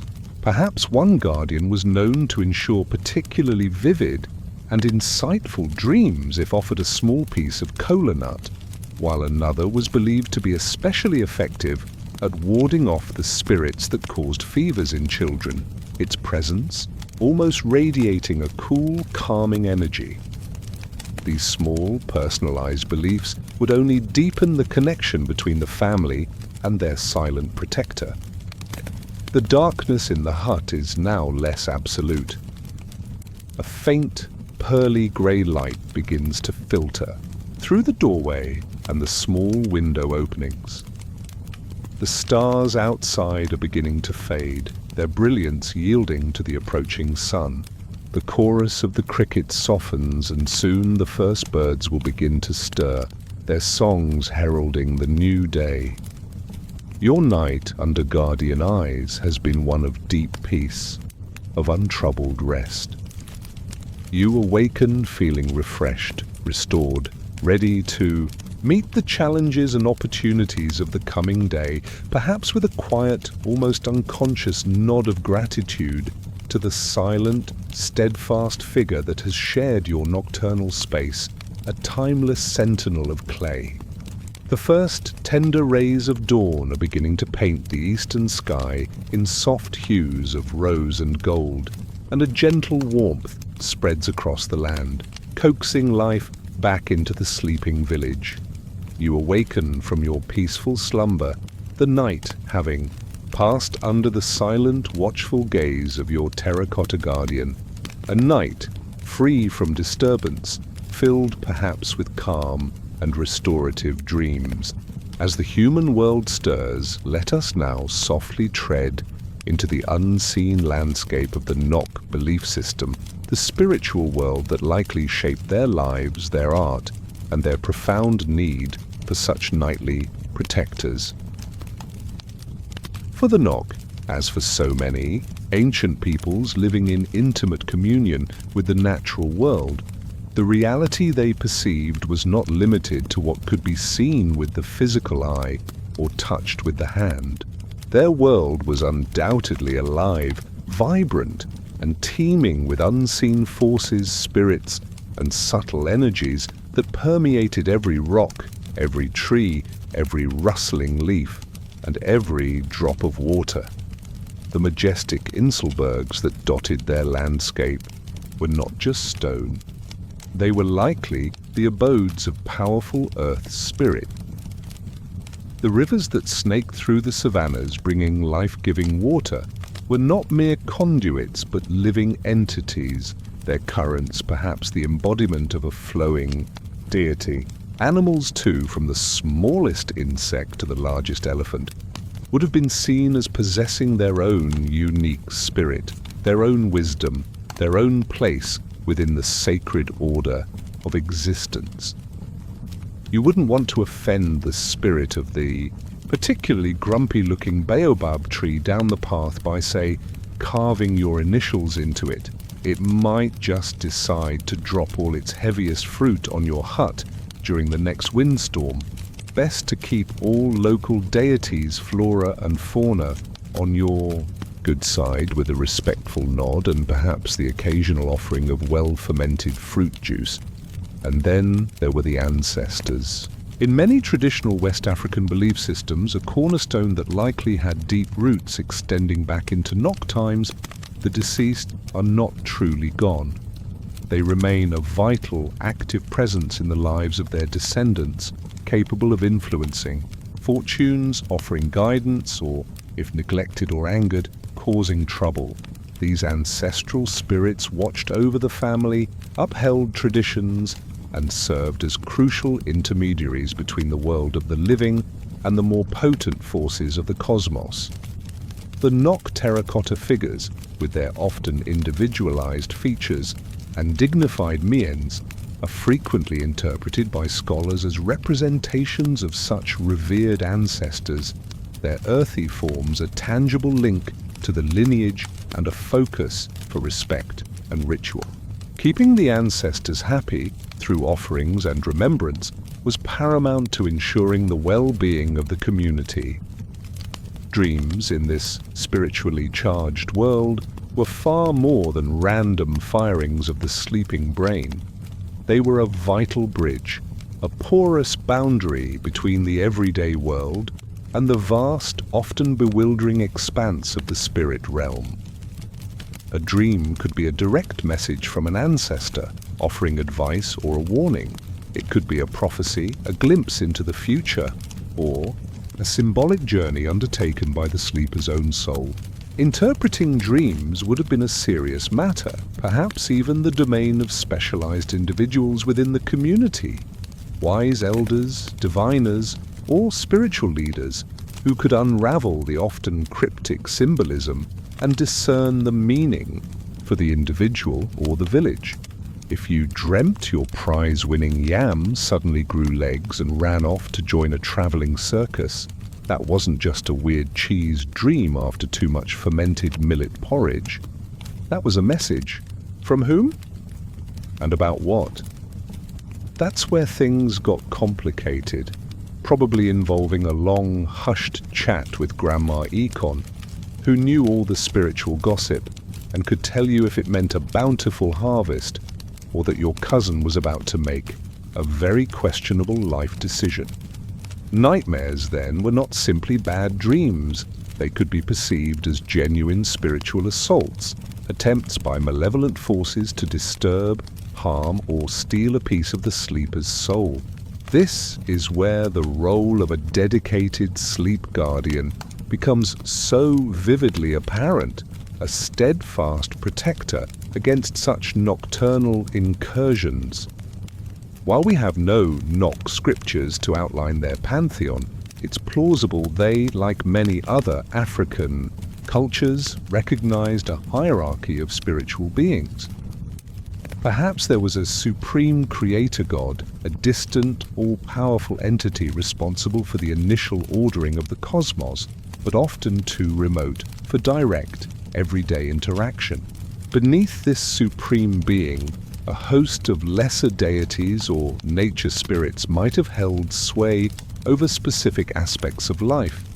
A spirit of the harvest ensuring the bounty of the fields, a spirit of fertility blessing families with children, a powerful spirit governing the vital and perhaps slightly dangerous art of iron smelting, and of course, spirits of the wild, of the forests and of the waters. Humans lived in a delicate balance with these forces, a balance maintained through respect, adherence to tradition, and the performance of appropriate rituals. And then there were the trickster spirits, the cosmic pranksters who delight in hiding your favorite digging stick or making your cooking pot inexplicably leak just for laughs. The sleep guardian's job might have included telling these guys to politely buzz off. Some of us are trying to get a solid 8 hours here, and frankly, that digging stick was a family heirloom. Archaeologists and anthropologists still argue whether the Nok culture possessed a formally recognized and distinct priestly class, a dedicated group of individuals who mediated all interactions with the spirit world, or if spiritual duties and ritual knowledge were more diffusely distributed within their communities.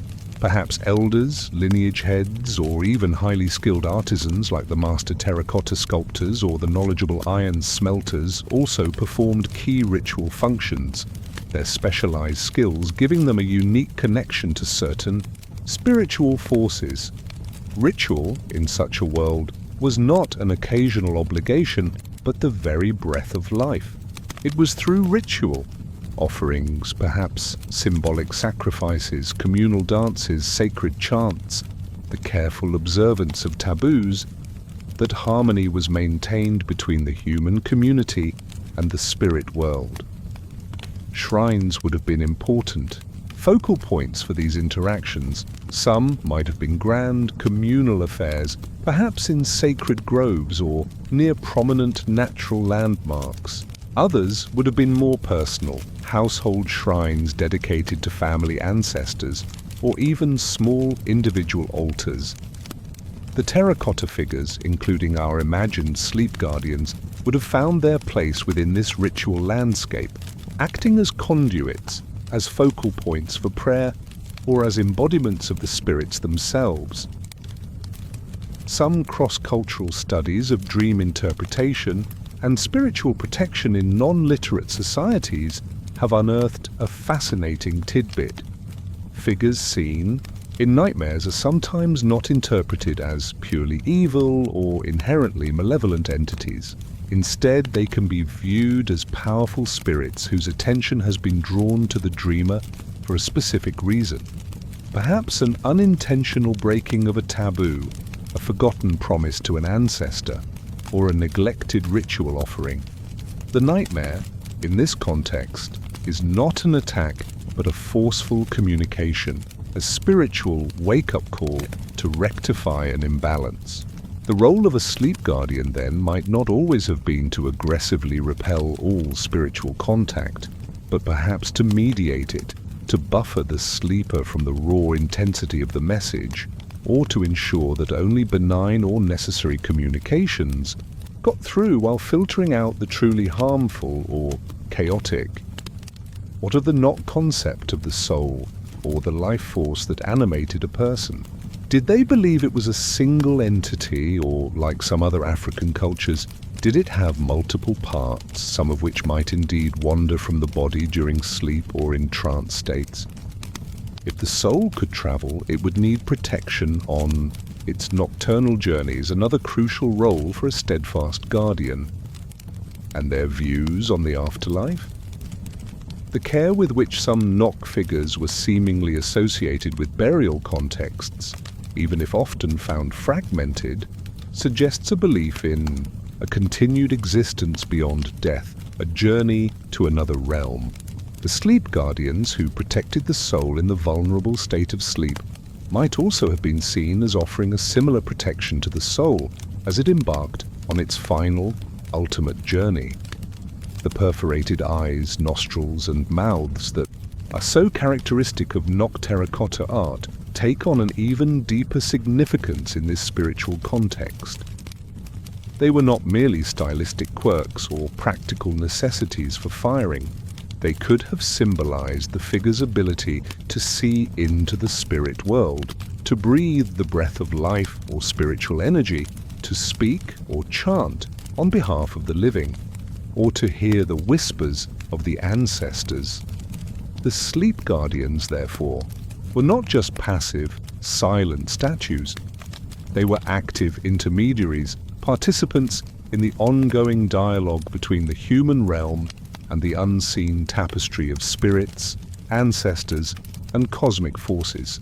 Their presence in the hut was a constant, quiet affirmation of this interconnectedness, a reminder that the veil between worlds was thin, but that within that liminal space, protection and guidance were always at hand.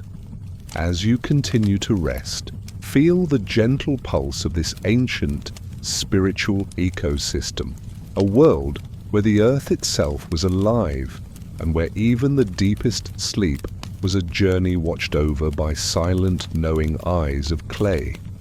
The soft, pre-dawn light now gently fills your hut, filtering through the thatch and the narrow doorway, chasing away the deepest shadows. The night, spent under the tranquil watch of your imagined Nok sleep guardian, has passed peacefully. As the village around you begins to stir with the first sounds of a new day, a distant cock's crow, the soft sweeping of an earthen yard, the murmur of early risers, our thoughts can expand beyond the specific nocturnal role of these enigmatic terracotta figures. While the idea of them as dedicated guardians of slumber is a deeply comforting one, it's very likely that these versatile creations born from the sacred earth played a multitude of roles within the rich tapestry of Nok life and belief. Their purpose, like their artistry, was probably far too sophisticated to be confined to a single function. The sheer variety found within Nok Terracotta art itself hints at a broader significance. We see not only those serene, iconic heads that seem so perfectly suited to a watchful, meditative vigil, but also full human figures depicted in various postures, standing, kneeling, seated. There are figures with dynamic poses, some appearing to be in motion, others perhaps in attitudes of prayer or supplication. And it's not just humans. The Nok also sculpted animals. Nok Terracotta includes fascinating depictions of creatures, like elephants, powerful and wise, snakes often associated with the earth, water, and transformation, and monkeys perhaps representing trickster spirits or possessing some other symbolic meaning. This diversity in form strongly suggests a corresponding diversity in function. A figure crafted to look like a mighty elephant might serve a very different ritual purpose than a serene human head or a depiction of a mother and child. Consider, for instance, the vital importance of fertility and a bountiful harvest to any agricultural community. It's easy to imagine terracotta figures being created as guardians of the fields, placed perhaps at the edges of cultivated plots, or within small rustic shrines among the growing crops. So if your yam patch was looking a bit lackluster, you wouldn't just add more compost and hope for the best. You'd probably commission a particularly robust-looking terracotta figure, maybe one depicting a generous earth mother or a powerful agricultural spirit. Give it a prime spot overlooking the yams and hope it inspired them to greatness. Like a tiny, earthy, motivational speaker for vegetables, urging them towards plumpness and abundance. These figures could have been seen as ensuring the fertility of the soil, protecting the crops from pests, drought, or destructive spirits, and guaranteeing a plentiful harvest to sustain the community through the year. Similarly, figures might have been placed in granaries or food storage huts, silent protectors ensuring that the hard-won harvest remained safe and unspoiled.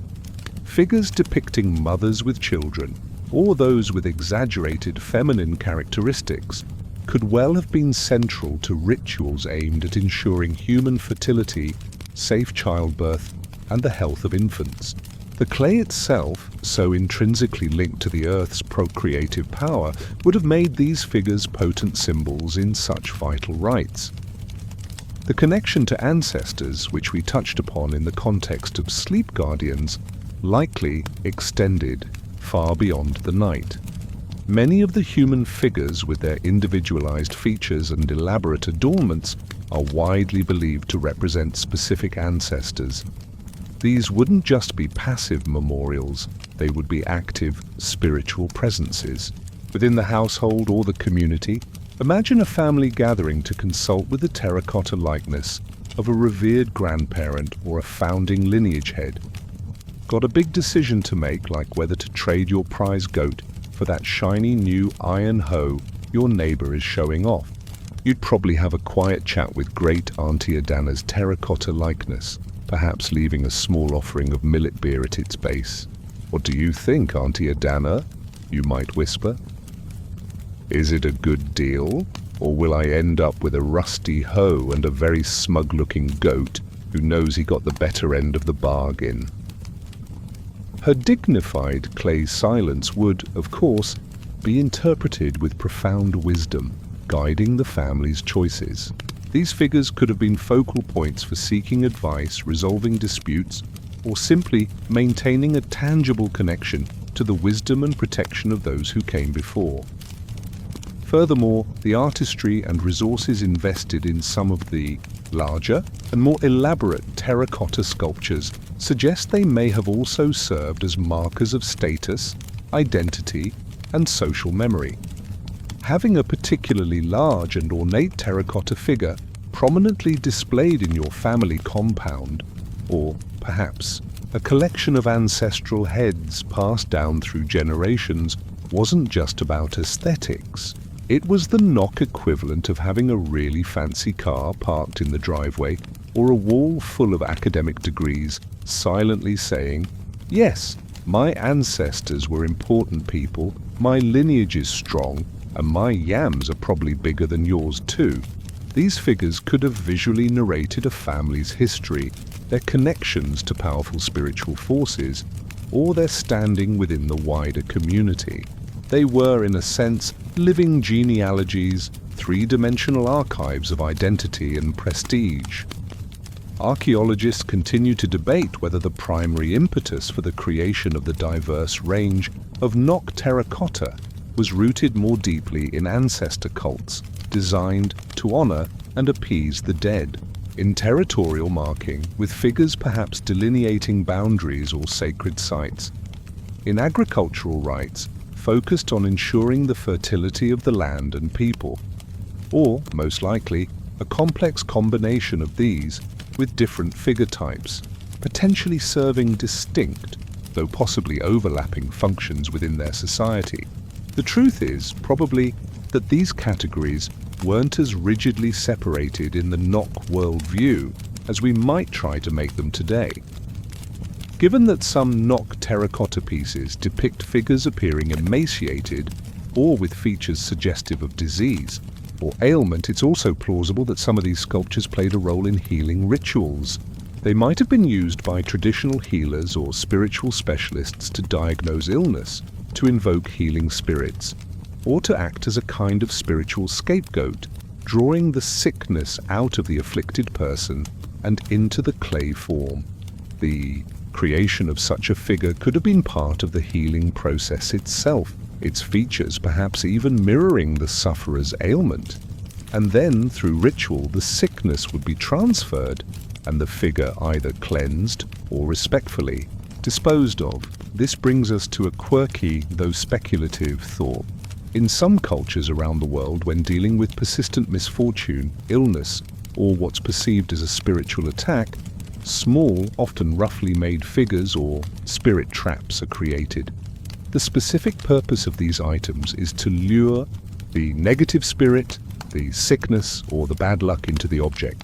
Once this is believed to have happened, the object, now containing the unwanted influence, is then ritually taken far away from the home or village and either buried, burned, or cast into a river, effectively removing the affliction.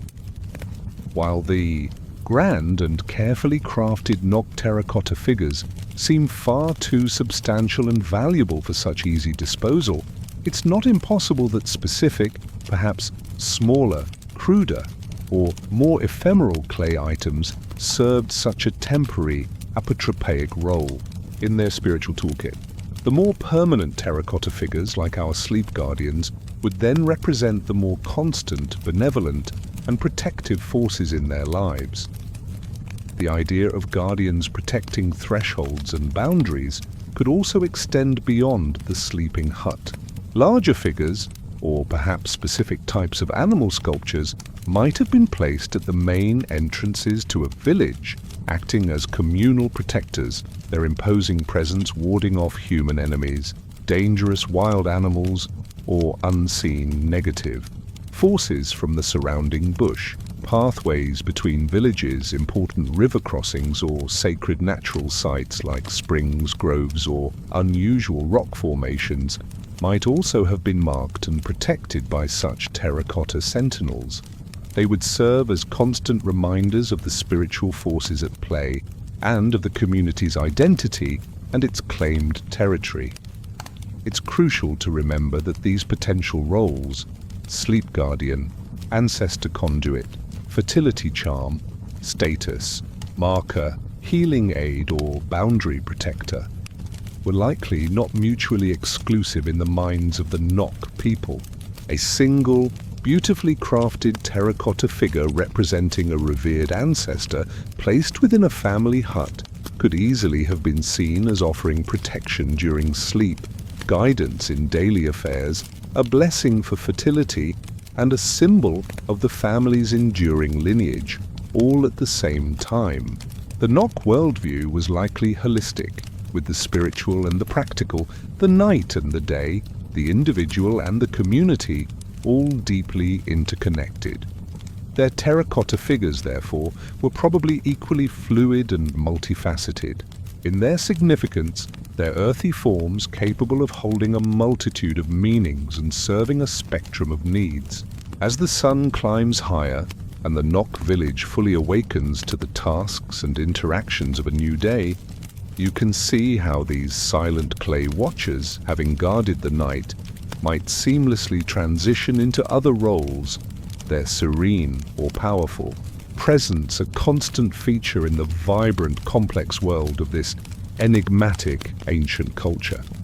The Nok terracotta figures, those silent sentinels from an ancient world, were not only versatile in their potential roles, from dream wardens to ancestral conduits to guardians of fertility, but their very existence, from raw earth to fired effigy, would have been surrounded by a unique and evocative soundscape.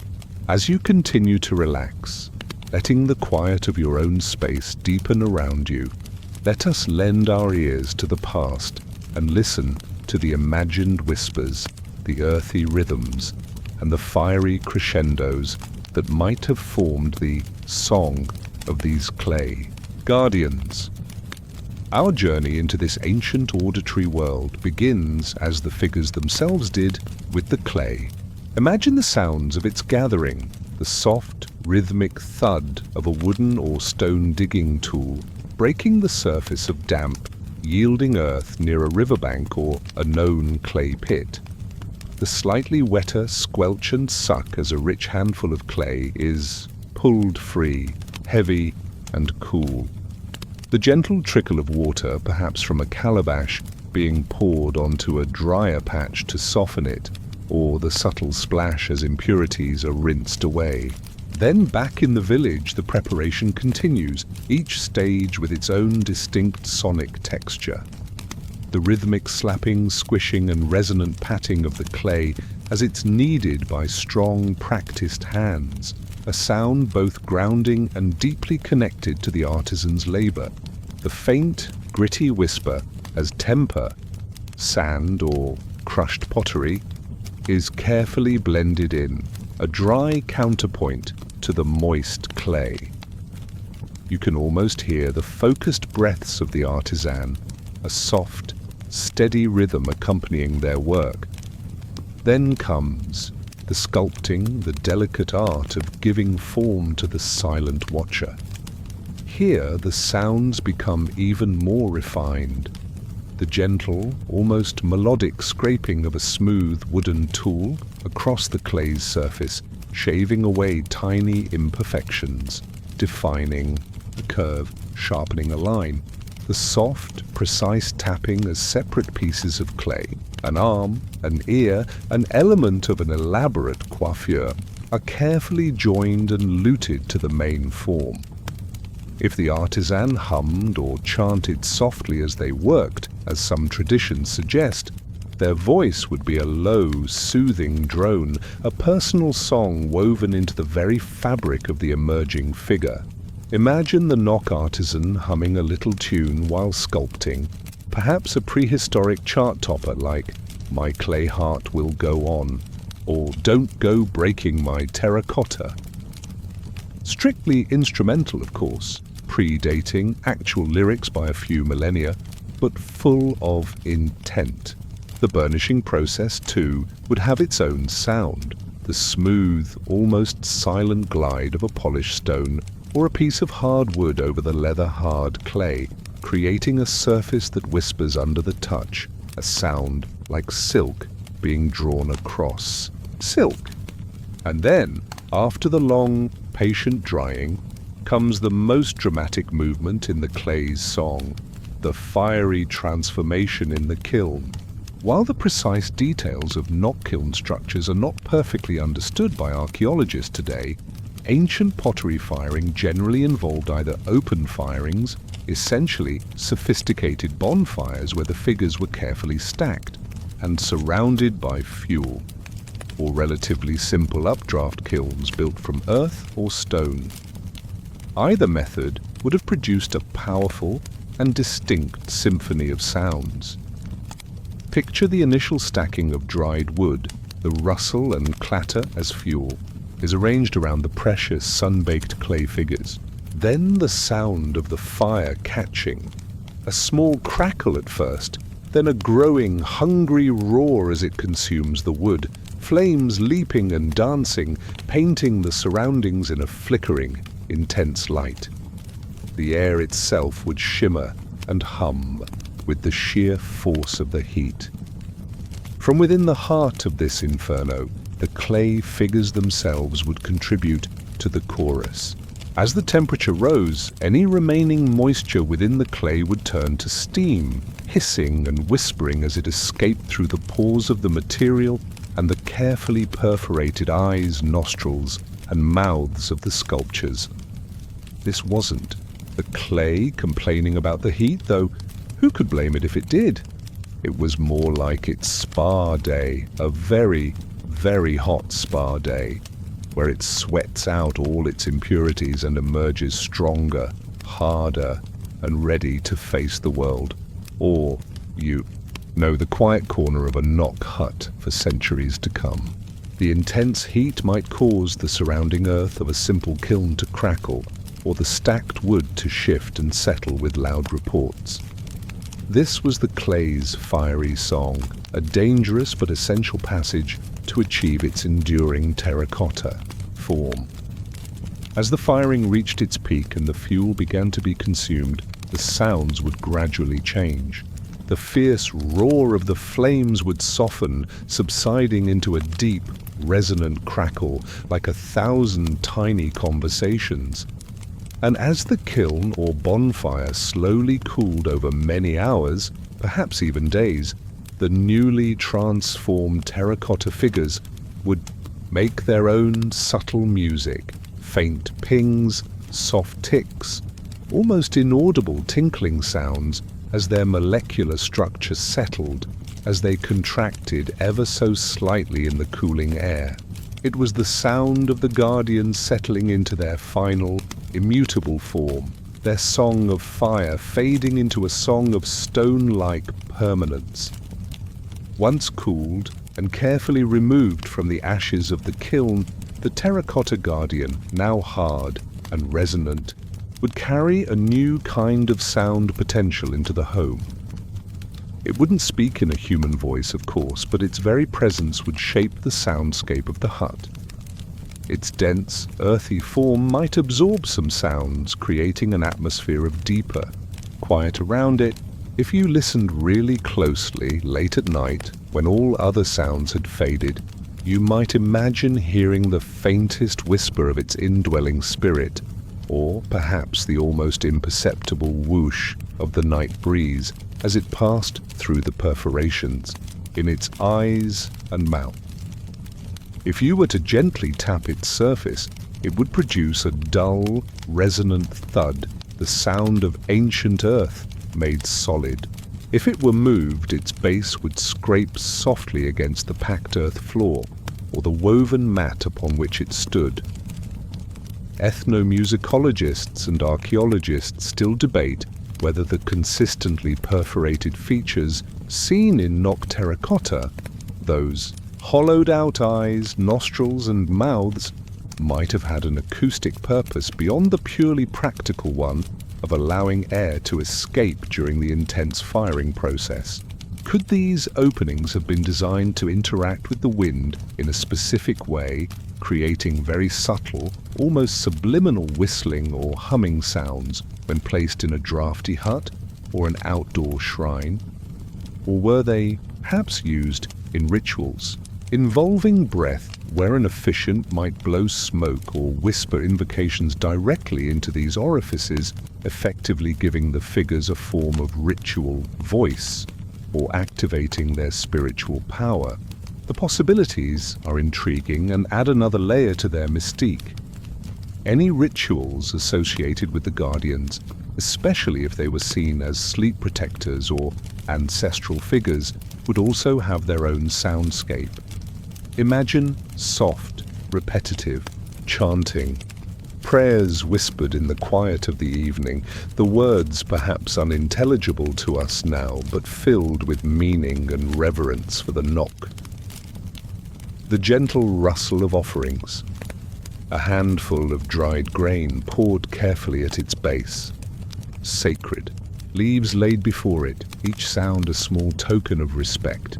Perhaps in more involved domestic rituals, small, simple percussive instruments like gourd rattles filled with seeds, or the soft beat of a small hand drum might have been used to create a rhythmic atmosphere, to invoke the guardian's attention, or to accompany a song of praise or petition. There are anecdotal accounts, not scientific of course, but part of the rich tapestry of human experience with ancient objects, from people who live with or work closely with artifacts from long-lost cultures. They sometimes describe perceiving very faint, almost imperceptible sounds, or a palpable presence emanating from these objects, especially during times of deep silence, like the dead of night. This isn't to say the objects are literally speaking, but it highlights the powerful psychological impact these ancient handcrafted items can have. How our own minds might fill the silence around them with a perceived song, a whisper of their immense age and the forgotten lives they touched. Ultimately, however, the most profound song of the Nok Terracotta Guardians is their enduring millennial silence. It is a silence that speaks volumes, a silence that has absorbed the sounds of 2,000 years of passing seasons, of flourishing life and eventual, mysterious decline. This silence itself, when you allow yourself to sink into it, can be a powerful ASMR trigger, inviting a state of deep calm, contemplation, and peaceful rest.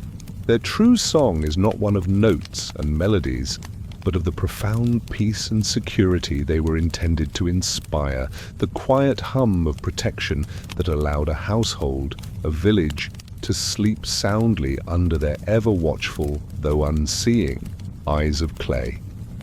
It is a song that still echoes faintly today in the quiet awe we feel when we gaze upon their timeless forms. The imagined sounds of the Nok world, the artisan's hum, the crackle of the kiln, the whispered reverence for the guardians, eventually began to soften, to fade, like the last notes of a song carried away on the wind. All cultures, no matter how vibrant or enduring, undergo transformation. For the Nok, who graced the plains of West Africa for an astonishing 2 millennia, this change wasn't a sudden cataclysmic event, but likely a long, slow twilight, a gradual fading of their distinctive flame, leaving behind a profound silence and a legacy of beautiful, enigmatic questions. As you continue to drift in that peaceful space between wakefulness and sleep, picture the Nok world not at its zenith, but in its later phases. The once bustling villages perhaps grew a little quieter over many generations. The rhythm of life, so long sustained, began to subtly alter. The reasons for this transformation are, like so much about the Nok, shrouded in the mists of time, unrecorded in any texts they might have left.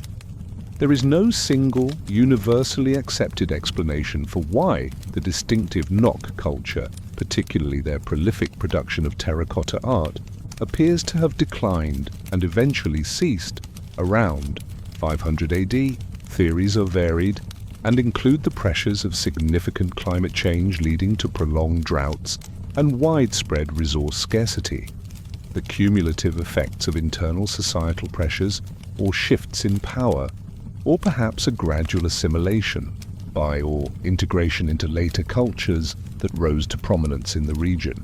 The archaeological record remains tantalizingly inconclusive, offering clues but no definitive narrative.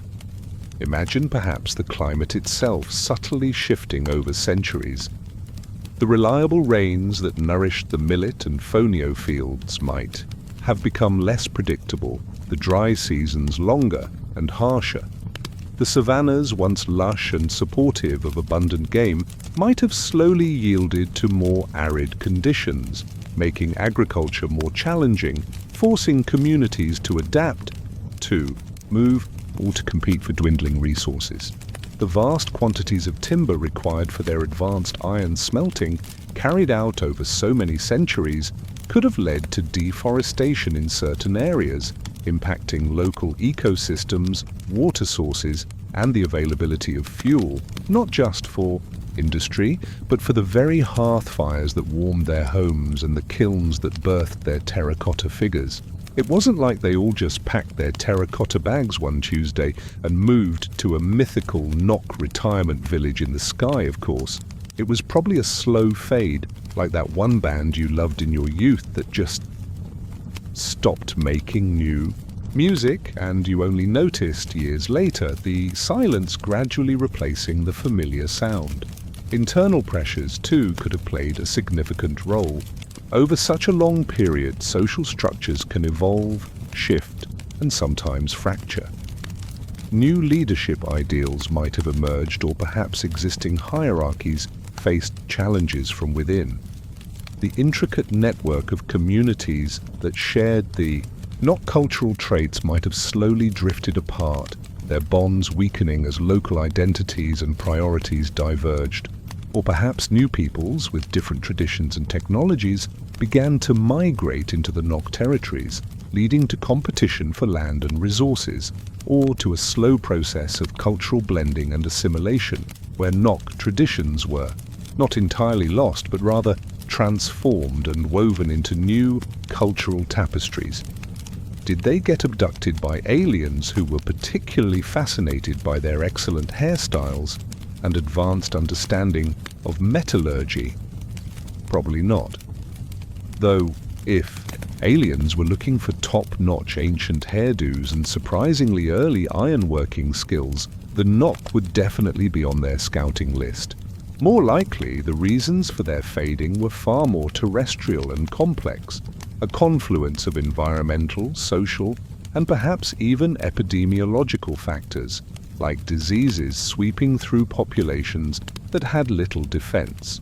Archaeologists and historians still argue whether the apparent end of distinct Nok Terracotta production around 500 AD signifies a complete societal collapse and the physical disappearance of the Nok people themselves, or whether it points more towards a profound cultural transformation and a gradual assimilation into subsequent emerging cultures in the Nigerian region. Could the artistic skills, the spiritual concepts, the technological knowledge of the Nok have been carried forward, albeit in new forms, by cultures such as the early precursors to the Hausa or Yoruba peoples? Some art historians see stylistic echoes, faint but discernible, of Nok aesthetics in the later, magnificent art of Ife and Benin, though the direct lineage and mechanisms of such influence are complex and fiercely debated. It's a tantalizing thought that the Nok didn't just vanish, but became part of the ancestral wellspring for other great West African civilizations. As these changes unfolded, imagine the impact on the creation of their terracotta art, especially those figures we've envisioned as sleep guardians. Perhaps the demand for them lessened as belief systems slowly shifted.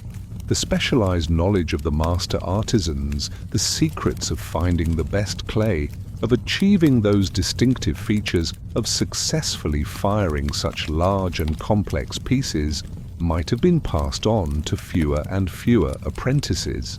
The kilns, once roaring with transformative fire, might have been used less frequently, their embers growing cold more often than they glowed.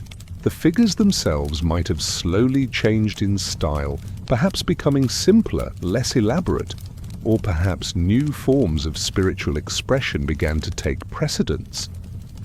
And what of the existing guardians, those silent watchers already standing vigil in countless huts and shrines? As villages were abandoned due to resource scarcity, or as families moved or were subsumed into new communities, what became of these earthen protectors? Imagine the last Nok sleep guardian crafted with such care, standing faithfully in a slowly emptying hut, its terracotta eyes gazing out as the familiar sounds of village life receded. "Hello?" it might silently ponder. "Did I miss the memo about moving day? Still guarding, just in case anyone's interested?" No? Okay then. A very long, quiet shift indeed. Some might have been carefully taken by migrating families, cherished heirlooms carried to new homes. Others, left behind in deserted settlements, would have slowly succumbed to the elements, their forms gradually eroded by wind and rain, eventually collapsing and being reclaimed by the very earth from which they were made, their fragments buried under layers of soil and vegetation, awaiting a distant rediscovery. Perhaps some were even ritually retired or buried when their perceived power waned or when the beliefs they embodied transformed. There's a rather romantic, almost folkloric, notion that sometimes arises in connection with ancient cultures and their sacred artifacts. It's the idea that when a civilization deeply intertwined with certain spiritual objects begins to fade, the artifacts themselves are believed to go to sleep, to withdraw their active power and influence, only to be reawakened when the time is right, or when they are found again by those who can recognize and appreciate their dormant significance. While this is, of course, a poetic rather than a scientific perspective, it offers a gentle way to think about the centuries of silence that enveloped the Nok terracotta figures. They weren't destroyed in a cataclysm, they simply rested there, song muted, their vigil paused, waiting beneath the Nigerian soil. the silence they left behind is profound. After 2 millennia of vibrant artistic and technological expression, the distinctive Nok cultural signature fades from the archaeological record. The specific cadences of their language, the melodies of their songs, the intricate details of their myths and rituals, all are lost to us, existing now only as possibilities, as imaginative reconstructions. The landscape remained, the rivers continued to flow, the stars still blazed with undiminished intensity, but the particular human vibrancy of the Nok culture, its unique way of seeing and shaping the world, receded into the earth, becoming part of its deep, layered memory. The questions they bequeathed us are immense. Who were they truly in their own understanding? What were the deepest contours of their spiritual beliefs? And why, after such a long and successful tenure, did their distinctive artistic tradition cease, leaving such a poignant, beautiful silence in its wake? As you lie in the quiet of your own night, on the cusp of sleep, consider this long, slow fading of an ancient people. It's a reminder of the impermanence of all things, even cultures that seem eternal.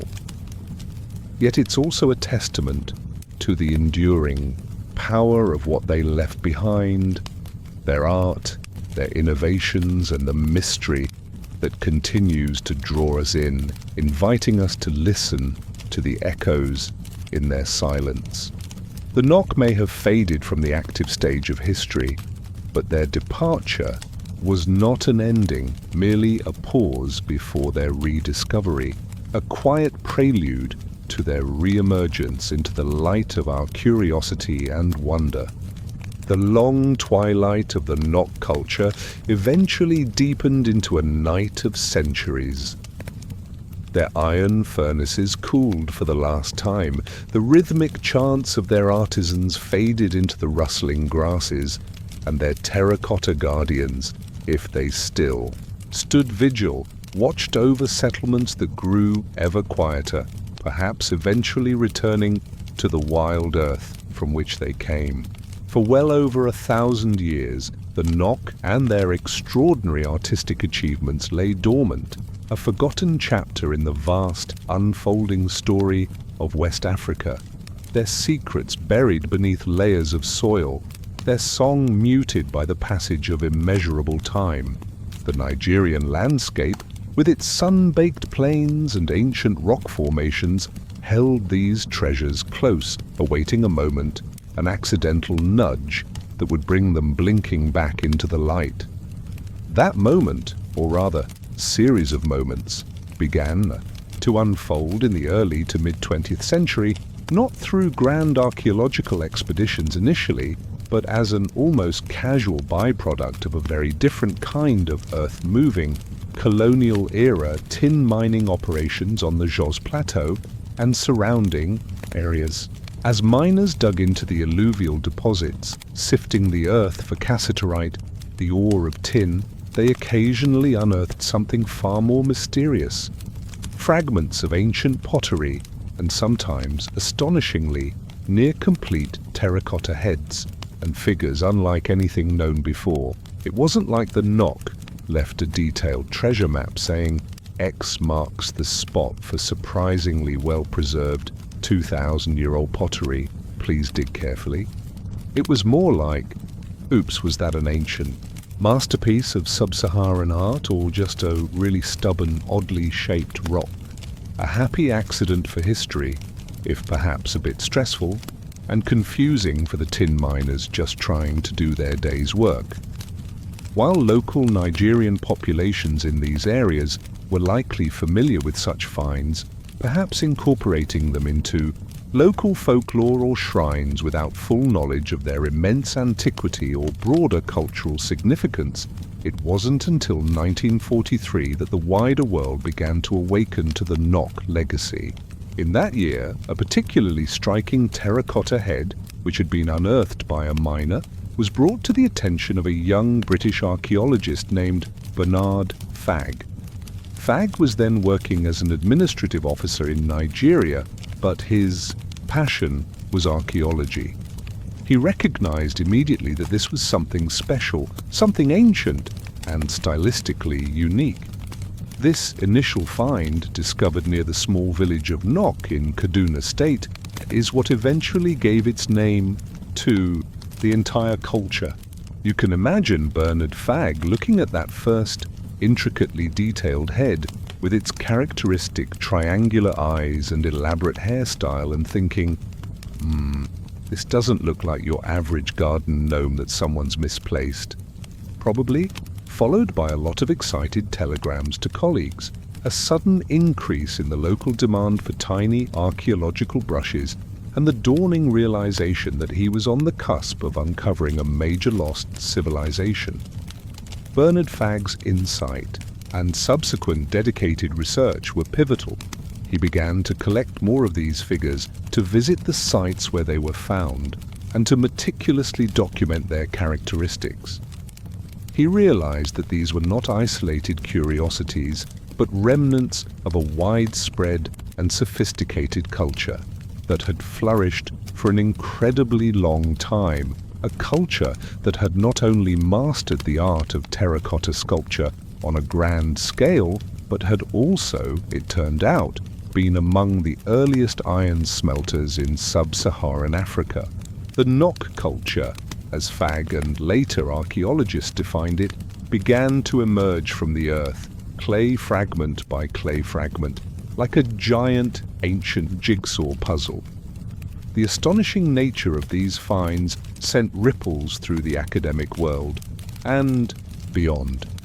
Here was evidence of a highly developed artistic tradition in West Africa that predated many other well-known African artistic flowerings by centuries. The life-sized and near-life-sized terracotta heads, with their confident artistry and powerful presence, challenged existing colonial narratives that often depicted Africa as a continent without a deep history or sophisticated cultural achievements. Before European contact, the Nok terracottas were irrefutable proof of a rich ancient heritage, a testament to indigenous African creativity and technological prowess. The association of this art with early ironworking sites further underscored the advanced nature of the Nok civilization. They weren't just making pretty statues, they were shaping their world with fire and earth, art and industry, in a way that was revolutionary for their time. Naturally, such groundbreaking discoveries also sparked new debates and questions. Archaeologists and art historians still argue about the precise geographical extent and the true level of cultural homogeneity within what we now call the Nok phenomenon. Were all the stylistically similar terracotta figures found scattered across hundreds of square kilometers in central Nigeria truly representative of a single, unified, widespread culture sharing the same language, beliefs, and social structures? Or do these finds perhaps encompass several closely related but distinct regional artistic traditions influenced by a dominant Nok style, which are now conveniently, or perhaps somewhat misleadingly, grouped together under the single Nok umbrella? The earth yields its treasures, but often keeps its most nuanced stories to itself. Once Bernard Fag had identified and publicized the significance of the Nok finds, it was as if the floodgates had opened, or rather, as if people knew what to look for. More and more figures and countless fragments began to surface over the subsequent decades. Many continued to be found accidentally through the ongoing tin mining operations, but also through agricultural activities as farmers tilled their fields or during construction projects. The sheer quantity of material that eventually emerged was staggering, indicating a prolific artistic output that must have spanned many generations. However, a significant challenge for archaeologists was and continues to be the fact that so many of these invaluable artifacts were discovered out of their original archaeological context. Washed into stream beds, buried in collapsed earth, or simply dug up without careful recording of their surroundings, much of the crucial information about how they were originally used, where they were placed, and what other objects were associated with them was sadly lost. This makes the task of interpretation, of truly understanding their meaning for the Nok people, all the more difficult, leaving more room for gentle speculation, like our own musings on sleep guardians. There's a somewhat quirky and rather poignant tidbit that sometimes accompanies the story of these rediscoveries. Some of the initial terracotta heads that were unearthed by local people before their immense archaeological value was understood were reportedly put to rather mundane, though still practical, uses. It's said that some were used as scarecrows in yam fields to deter birds, their ancient, dignified faces inadvertently serving a very different kind of guardianship. Others were apparently used as simple decorations in homes or compounds, or even as props in local festivals, their original, profound spiritual significance having been lost to the passage of centuries, only to be recontextualized through the lens of modern archaeology. Imagine a revered ancestral guardian, a figure that once watched over the dreams of a Nok family, and perhaps whispered secrets to the spirits now spending its days in a sun-drenched field, silently and stoically scaring off crows from a particularly tempting patch of yams. A bit of a career change, certainly, but still, in its own way, important work. Birds can be very disrespectful of yams, after all. The impact of these reawakened clay figures on the global stage was immense. Nok art began to appear in museums around the world, captivating audiences with its unique power and beauty.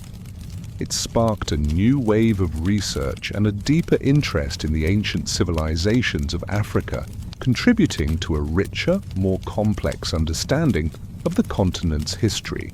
Furthermore, the bold forms and expressive qualities of Nok sculpture have also been cited as an influence on and an inspiration for many modern and contemporary artists, both in Africa and internationally, a testament to their timeless artistic appeal. In a sense, with each discovery, with each terracotta face carefully brushed free of the earth that had cradled it for so long, the Nok sleep guardians and all their kin were reawakening. Their long silence was broken, not by their own voices, but by the excited whispers and thoughtful considerations of those who found them. Imagine the sense of awe, the almost electric thrill of connection across millennia, felt by a miner or an archaeologist who first locks eyes with one of these ancient visages, seeing the light of day for the first time in 1500 years or more. It's a profound moment, a tangible link to a lost world, a reminder that the earth holds its stories patiently, waiting for us to listen. The clay, once sung into form by fire and ancient belief, was finally, slowly, beginning to share its whispered song with a new world. The reawakening of the Nok terracotta figures, pulled from their long slumber beneath the Nigerian soil, was not just a physical discovery, it was the beginning of an immense intellectual and imaginative quest. These ancient clay faces emerging into the 20th and 21st centuries carried with them an aura of profound mystery. They were undeniably sophisticated, powerful, and ancient, but they came with no instruction manual, no written narratives from their creators to explain their purpose or the intricacies of the world that birthed them. And so, modern experts, archaeologists, art historians, anthropologists, scientists began the delicate and fascinating task of reading this silent clay, attempting to piece together a lost world from its beautiful, enigmatic fragments. The primary challenge, as we've gently touched upon, is the profound silence of the Nok themselves in a literal textual sense. They carved no hieroglyphs into stone, inscribed no lengthy chronicles on clay tablets, left no scrolls of papyrus detailing their kings, their gods, or their anxieties about whether the latest terracotta guardian would effectively ward off nightmares about, say, existential dread or poorly cooked yams. Trying to understand Nok art and belief without their direct written explanations is a bit like trying to assemble very complex, very old, flat-pack furniture using only a slightly blurry picture of a happy Nok family enjoying the finished, spiritually significant product. You get the general idea that it's important, but the specific function of that one weirdly shaped terracotta appendage or that particular perforation remains a profound mystery, inviting endless, though hopefully sleepy, speculation. Archaeological detective work, therefore, relies on a painstaking process of gathering and interpreting circumstantial evidence. Context, when it can be found, is absolutely key. While many Nok pieces, as we've learned, were discovered in disturbed secondary contexts like alluvial deposits from tin mining, occasionally figures or fragments are found in what appears to be a more primary setting, perhaps associated with what might have been ancient shrine structures, settlement areas, or even, rarely, burial sites. When such a find occurs, archaeologists meticulously record every detail, the exact location, the depth, any associated objects like pottery shards, stone tools, iron slag, or organic remains that could be dated. These associated finds can offer crucial clues about the figure's use or the environment in which it existed. Stylistic analysis is another vital tool. Experts carefully study the forms, the recurring motifs, the specific techniques used in creating the figures. They compare the elaborate hairstyles, the types of beads and adornments depicted, the postures, and the facial expressions across hundreds of known examples. By doing this, they can identify regional variations, track the evolution of the artistic style over the Nok's 2 millennium span, and perhaps begin to infer the meaning of certain visual elements. For instance, does a particular type of necklace or headdress signify a ruler, a priest, or an ancestor of high status? Do certain animal figures appear only in specific contexts, suggesting they were linked to particular rituals or beliefs? To confirm the sheer antiquity of these creations, scientific dating methods are indispensable. Techniques like thermoluminescence or TL dating have been particularly crucial for the Nok Terracotta.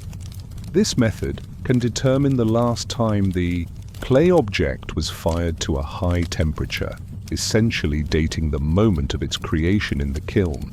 TL dating has consistently confirmed the great age of Nok figures, placing them firmly in the period between 1500 BC and 500 AD, and it works directly on the terracotta itself, which is a huge advantage when associated organic materials suitable for radiocarbon dating are scarce or their connection to the figure is uncertain.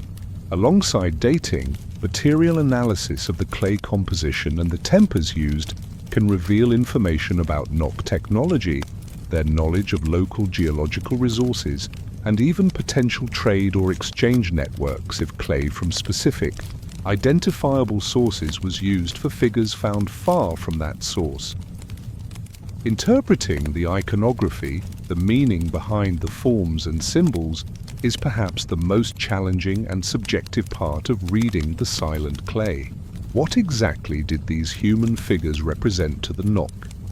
Were they, as is often suggested, representations of revered ancestors, their presence in homes or shrines serving as a continuous link to the lineage and a source of spiritual protection and guidance, much like our imagined sleep guardians?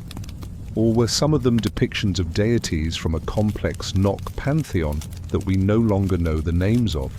Could the figures with particularly elaborate regalia be portraits of chiefs, queens, or village elders, their likenesses created to commemorate their lives or to assert their authority even after death? And what of the animal figures, the serene elephants, the coiled snakes, the playful or perhaps mischievous monkeys?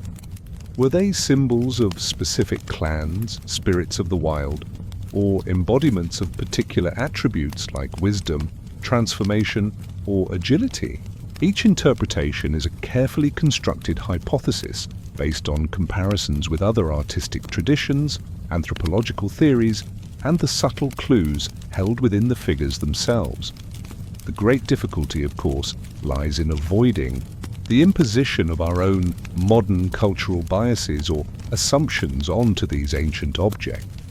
Art historians and archaeologists still debate the extent to which later, renowned West African artistic traditions, such as the magnificent bronze and terracotta sculptures of Ife or the powerful brass plaques of Benin, can be directly and demonstrably linked to Nok antecedents. While certain stylistic similarities, like particular eye forms or ways of rendering hair, are sometimes noted and are truly fascinating to consider, the chronological gap of several centuries between the end of the Nok period and the flourishing of these later cultures, coupled with a lack of clear, unbroken archaeological evidence showing a direct line of transmission, means that the precise nature and mechanisms of any potential cultural or artistic influence remain subjects of intense scholarly discussion and require more definitive findings. It's a tantalizing puzzle. Did the Nok song truly fade, or did its melody simply transform and re-emerge in new, equally beautiful compositions played by later cultures? To help bridge these gaps in understanding, researchers sometimes turn to ethnographic analogy. This involves studying the beliefs, rituals, and artistic practices of more recent or even contemporary traditional cultures in Nigeria and the broader West African region. If, for example, a living culture in a nearby area uses figures with similar visual characteristics for specific purposes, such as ancestor veneration, healing rituals, or agricultural rites, it might offer a clue, a hypothesis, for how the Nok could have used their terracotta. However, this method must be applied with extreme caution. Cultures are not static. They change dramatically over time. It's tempting to look at a vibrant modern festival mask or a contemporary shrine figure and say, aha, the Nok probably used their terracotta figures for exactly this purpose. But that's a bit like assuming your great-great-great-grandfather used his quill pen primarily for updating his social media status or live tweeting a particularly dull sermon. Context, as they say, is everything, even for ancient pottery, and the direct transfer of meaning across hundreds or thousands of years is rarely straightforward. Similarly, local oral traditions, the rich tapestries of stories, myths, and historical accounts passed down through generations are sometimes explored for potential echoes or fragmented memories of ancient beliefs that might shed light on the Nok. However, these traditions have also evolved over vast stretches of time, absorbing new influences and reinterpreting old ones. Disentangling a genuine, albeit faint, echo from Nok times from layers of later editions is an incredibly complex task requiring deep linguistic and cultural understanding. Now for a slightly more imaginative, though still thought-provoking, idea that sometimes surfaces in discussions of highly stylized ancient art. Some researchers, looking at the incredibly detailed and often very systematic patterns found in Nok hairstyles, or the specific arrangements of beads and pendants they wear, have playfully, or perhaps hopefully, attempted to decode these elements as a form of symbolic language or intricate insignia. Could these elaborate coiffures have been like Scottish tartans, instantly identifying an individual's lineage or clan? Could specific bead combinations have signified rank, a particular social role, or even specific achievements, akin to ancient, military medals or guild markers. While this is highly speculative without any kind of Rosetta Stone for Nok symbolism, it's a fascinating idea that they wore their identities, their histories, and their social connections so visibly, so artfully, upon their very heads and bodies. Ultimately, despite all these clever methods and dedicated scholarly efforts, many questions about the Nok and their terracotta art remain unanswered. The precise meaning of many of their gestures, the exact nature of the rituals in which these figures played a part, the full spectrum of their spiritual universe. These aspects may always retain a degree of mystery, and perhaps for us, drifting off to sleep, that very mystery is part of their enduring fascination. They don't give up all their secrets easily. The Nok are still holding some of their best cards very close to their beautifully sculpted terracotta chests. They're the ultimate poker-faced civilization, giving us just enough detail to be utterly captivated, but never quite revealing their entire hand, which from a storytelling perspective, and perhaps from a sleep-inducing one, is rather brilliant of them. So as modern eyes gaze upon these ancient faces, whether in a museum display or the pages of a book, we are all, in a sense, trying to read the silent clay. We bring our knowledge, our intuition, our imagination to these encounters. And while we may never fully decipher their original intended song, their powerful presence, their serene or imposing expressions, and the sheer artistry of their creation still evoke a profound response. For us tonight, that response can certainly include the gentle, comforting idea of them as watchful sleep guardians, a purpose that resonates with a universal human need, even if it remains one beautiful, sleepy interpretation among many. The clay still holds its secrets, but it also generously offers its ancient, calming presence. The silent clay, once read and interpreted by the patient eyes of modern experts, does not merely speak of its own lost world, it also sends subtle, intriguing echoes down through the corridors of time, resonating in the artistic traditions that followed and continuing to inspire awe and curiosity today. As you drift in this quiet space, lulled by the stories of discovery and interpretation, let us now listen for these fainter, more distant reverberations. The lasting artistic legacy of the Nok and the way their ancient forms continue to whisper to us. Even after the distinct Nok culture, with its unique constellation of beliefs and practices, transformed or gently faded into the mists of history around 500 AD, the terracotta figures they created, those powerful heads, those serene guardians, those enigmatic animal forms, remained. Buried beneath the earth, many were preserved, their forms intact, their artistic potency merely dormant, waiting. The inherent aesthetic power of these sculptures is undeniable. There's a profound dignity in their often serene, heavy-lidded gaze, a sophisticated understanding of human anatomy blended with bold stylization, and an incredible attention to intricate detail, especially in the rendering of elaborate coiffures and adornments. These are not crude or primitive objects. They are the work of master artisans who possessed a deep understanding of their medium and a powerful artistic vision. It is this inherent quality that ensures their art still speaks to us so directly, so compellingly across the vast gulf of centuries. One of the most fascinating and debated aspects of Nok art's legacy is its potential relationship with the later, magnificent sculptural traditions of other West African cultures, particularly those of Ife, associated with the Yoruba people, and the art of the Kingdom of Benin, renowned for its intricate bronzes and ivories. These cultures, flourishing many centuries after the Nok period, produced some of the world's most celebrated sculptural art, characterized by a remarkable naturalism, technical brilliance, and profound spiritual depth. Art historians and archaeologists have long noted certain tantalizing, though often subtle, similarities between some Nok forms and these later masterpieces.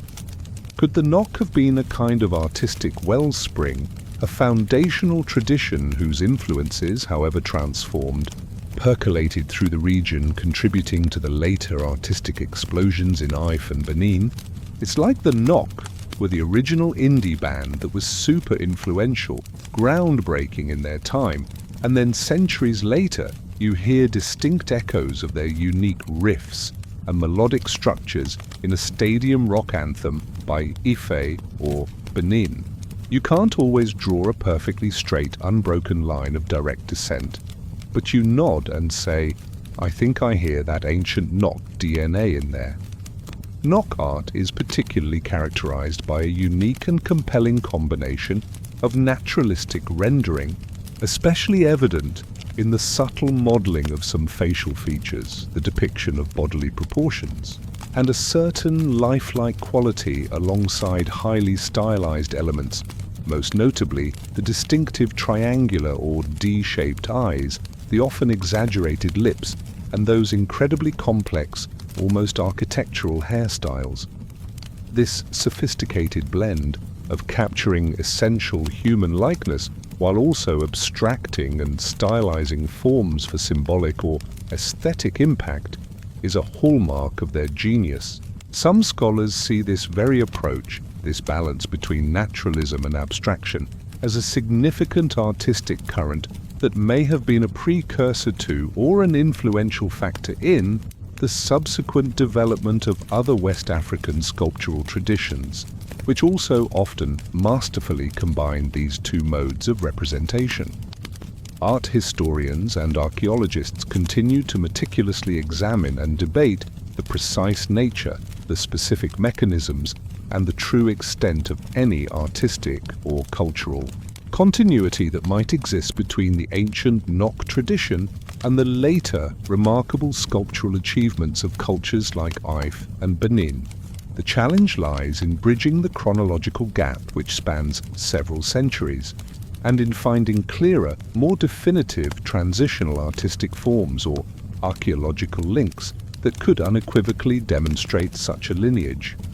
The conversation is ongoing, a vibrant area of research that seeks to understand the deep and complex roots of West Africa's extraordinary artistic heritage. If such an influence did occur, how might it have been transmitted across those intervening centuries?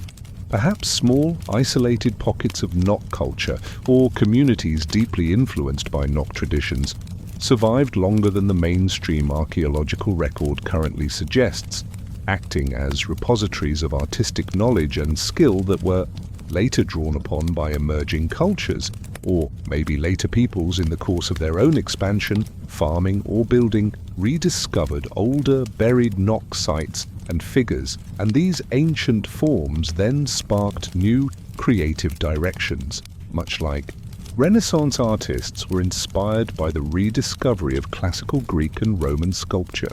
It's also possible that certain underlying cosmological beliefs or fundamental aesthetic principles were shared across a wide geographical area and over long periods, finding different but related expressions in the art of the Nok, and then centuries later in the art of Ife or Benin, not as a direct borrowing, but as a re-emergence of shared cultural undercurrents. Regardless of the precise lines of descent, the Nok culture firmly holds its place as one of the earliest known major sculptural traditions in sub-Saharan Africa. Its discovery and subsequent study were revolutionary, dramatically pushing back the timeline for sophisticated, large-scale artistic production on the continent. The existence of such a developed artistic and technological culture nearly 3,000 years ago provided powerful counter-narratives to the often dismissive or ill-informed colonial-era views of African history, demonstrating unequivocally the antiquity, dynamism, and profound creativity of indigenous African civilizations. The Nok figures emerging from the earth helped to rewrite chapters of art history, demanding a more inclusive and accurate understanding of global artistic development. The echoes of Nok art are not confined to ancient history or scholarly debate. They also resonate, perhaps more subtly, in the world of modern and contemporary art. While the Nok terracottas were rediscovered by the wider world somewhat later than some other African art forms that famously influenced early 20th century European modernists like Picasso, Braque, and Modigliani, their eventual emergence contributed to the ongoing global appreciation for the power and diversity of non-Western artistic expressions. You can imagine a modern sculptor, perhaps working in clay or bronze today, staring at a photograph of a Nok head, marveling at its bold forms, its serene power, its incredible hairstyles, and thinking, okay, those coiffures are absolutely incredible. How on earth did they get clay to do that without a single can of industrial-strength hairspray or a 3D printer? Ancient genius, that's how, and a deep, intuitive understanding of the material. More directly, contemporary African artists and artists of the African diaspora sometimes consciously draw inspiration from these ancient forms, seeing in Nok art a powerful link to ancestral heritage, a source of cultural pride, and a testament to the enduring resilience and creativity of the African spirit. There's a rather lovely, if somewhat whimsical, notion that some contemporary spiritual practitioners or artists who work closely with natural materials, especially clay, claim to feel a certain ancestral energy or a deep, resonant memory within the substance itself. For them, looking to ancient forms like those of the Nok is not just an art historical exercise, it's a way to connect with primal creative impulses, to tap into a lineage of human expression that stretches back to the dawn of culture. They might see the fundamental forms and the spiritual intent behind Nok art as archetypal, as expressions of universal human experiences of life, death, spirit, and community.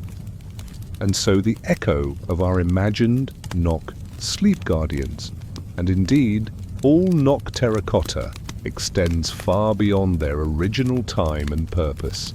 Even if the direct lines of artistic influence on later cultures are complex and still being unraveled, the idea of powerful, protective figures crafted from the very earth, figures that watch over, that embody spirit, that connect the living with their ancestors and their cosmos, is a theme that resonates deeply across cultures and across millennia. The Nok may have been among the earliest to give this idea such profound and enduring artistic form in sub-Saharan Africa.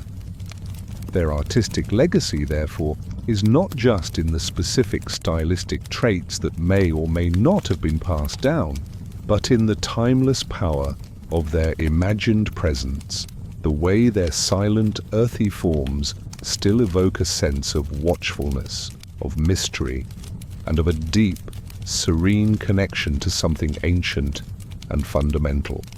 The Nok figures, even when encountered in the cool, quiet halls of a modern museum, don't just sit there passively. They preside, they've seen things, they've outlasted empires. You get the distinct feeling they're silently judging your smartphone and wondering why you're not outsmelting iron or sculpting a decent guardian for your own bedside table to ensure a peaceful night's rest. Their echoes are subtle perhaps, but they are undeniably present, a quiet hum of ancient artistry and enduring spiritual power. The echoes of Nok artistry, those subtle stylistic whispers that may have carried forward into the magnificent traditions of later West African cultures, eventually themselves fade into the broader currents of history, like ripples expanding ever outwards on a vast ancient lake.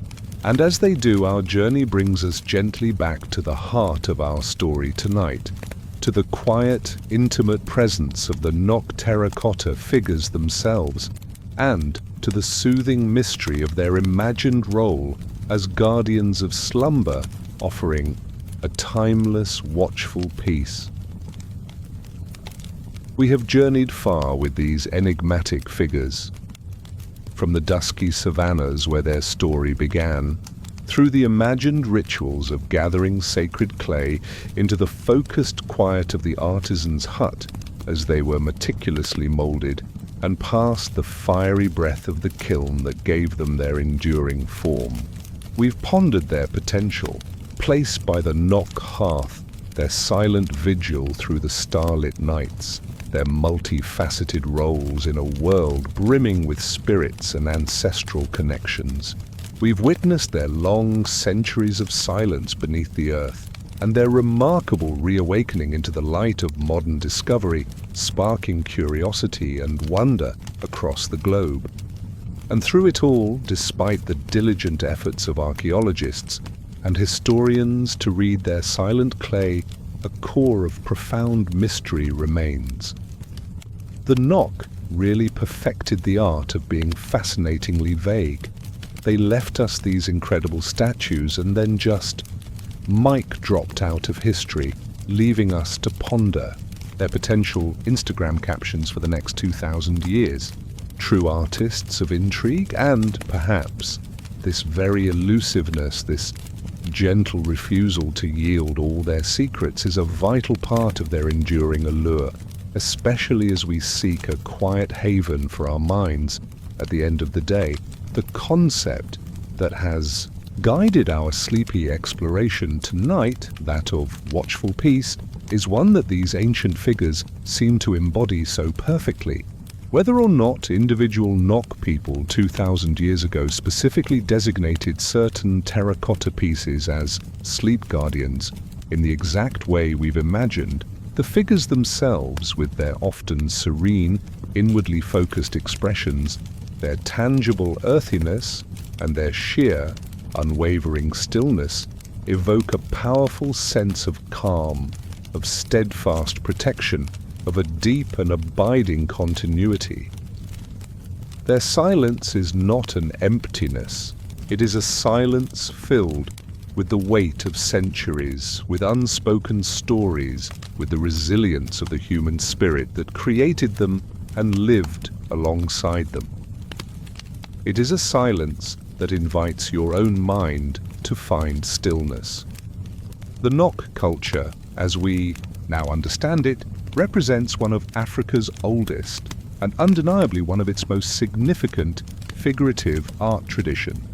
Their terracotta sculptures, from the majestic, near life-sized heads to the smaller, more intimate figures, are celebrated globally not just for their historical importance in pushing back the timeline of sophisticated artistic production in sub-Saharan Africa, but also for their intrinsic artistic sophistication and their unique, powerful aesthetic. They offer a vital, tangible window into the continent's rich and complex pre-literate past, a past that was for too long overlooked or misunderstood. So, as you continue to drift, allow the image of one of these Nok guardians to settle comfortably in your mind's eye. Picture its earthy tones, the subtle texture of the fired clay, the gentle curves of its form. See its characteristic eyes, perhaps those serene, triangular shapes, not necessarily looking at you, but looking out for you, holding a space of quiet vigilance. Feel its ancient presence, a silent wisdom forged in fire and time. There is a profound comfort in connecting with something so old, so enduring. It reminds us of the deep human past we all share, of the timeless, universal needs for safety, for meaning, and for peace, especially during the vulnerable hours of the night. If you ever feel like you're being watched in a comforting way, it might not be paranoia. It could just be the lingering gaze of a 2,000-year-old terracotta head from your history podcast, silently judging your late-night snack choices while simultaneously offering profoundly peaceful vibes. Hopefully the latter, of course.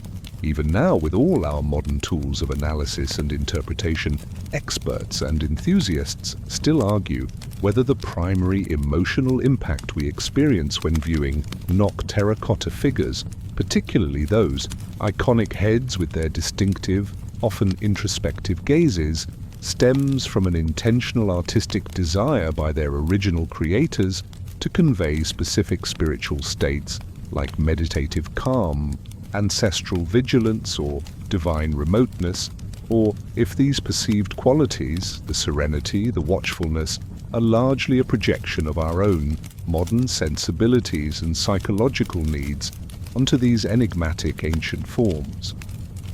Perhaps the truth, as it so often does, lies somewhere in between, a beautiful dance between ancient intent and contemporary reception.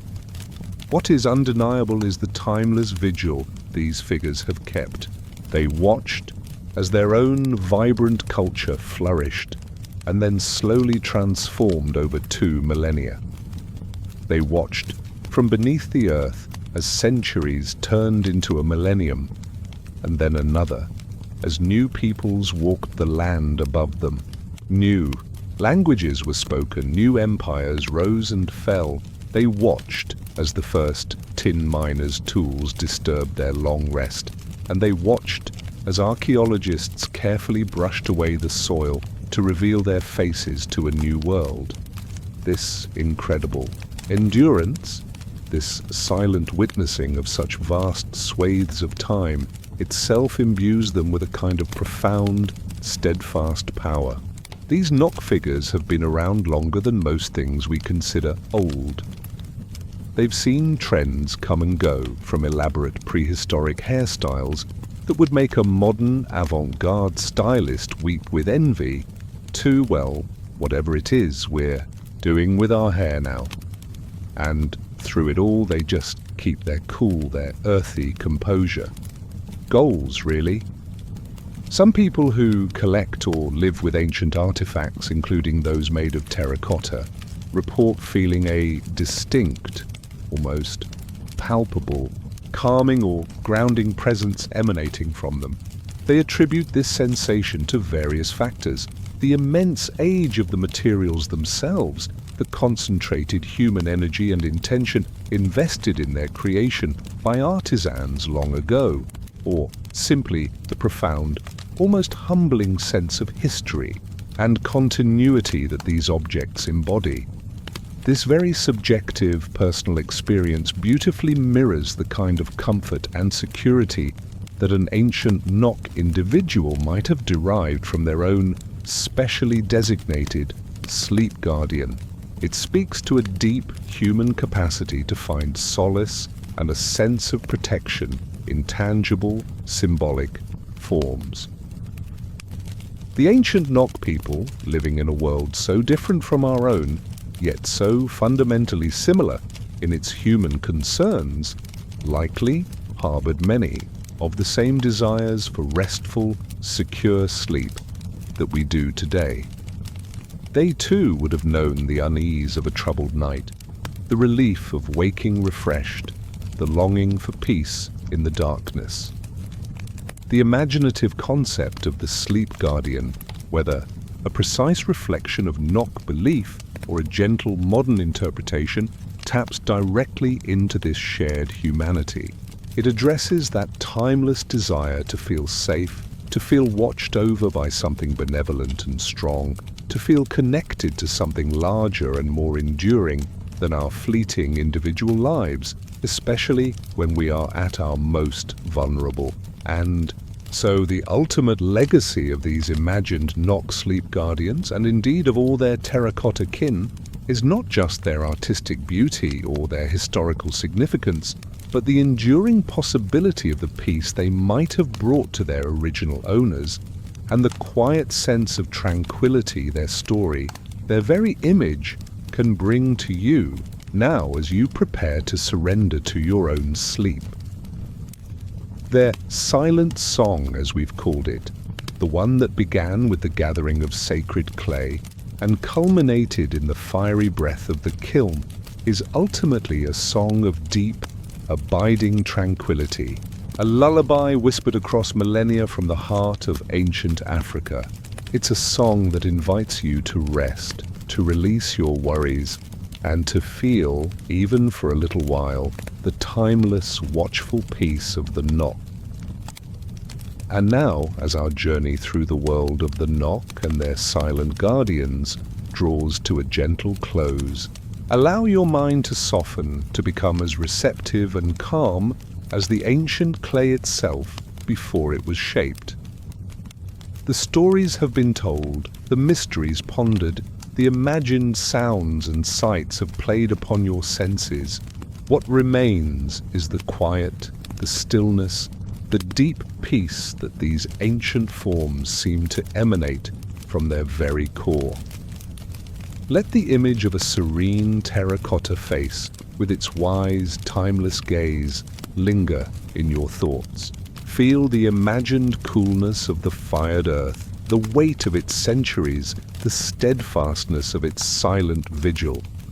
This figure, born of the African soil so long ago, represents an unbroken thread of human creativity, of spiritual yearning, of the enduring quest for comfort and protection in the face of the unknown. Your breathing is slow and even now, a gentle rhythm like the softest of ancient drums, lulling you deeper and deeper into rest. The sounds of your own world, the place where you are now, begin to recede, replaced by a profound and welcoming silence. There are no more tasks to complete, no more thoughts to analyze, only the simple, peaceful act of letting go. The Nok Guardians, in their own time, watched over the dreams of their people. Tonight, let the essence of their story, the calm strength of their imagined presence, watch over yours. May your sleep be deep, untroubled, and filled with a sense of profound security, as if you too are sheltered by a timeless, benevolent watcher, crafted from the very heart of the earth, its silent song a lullaby of enduring peace. Drift now into that quiet, starlit space and rest.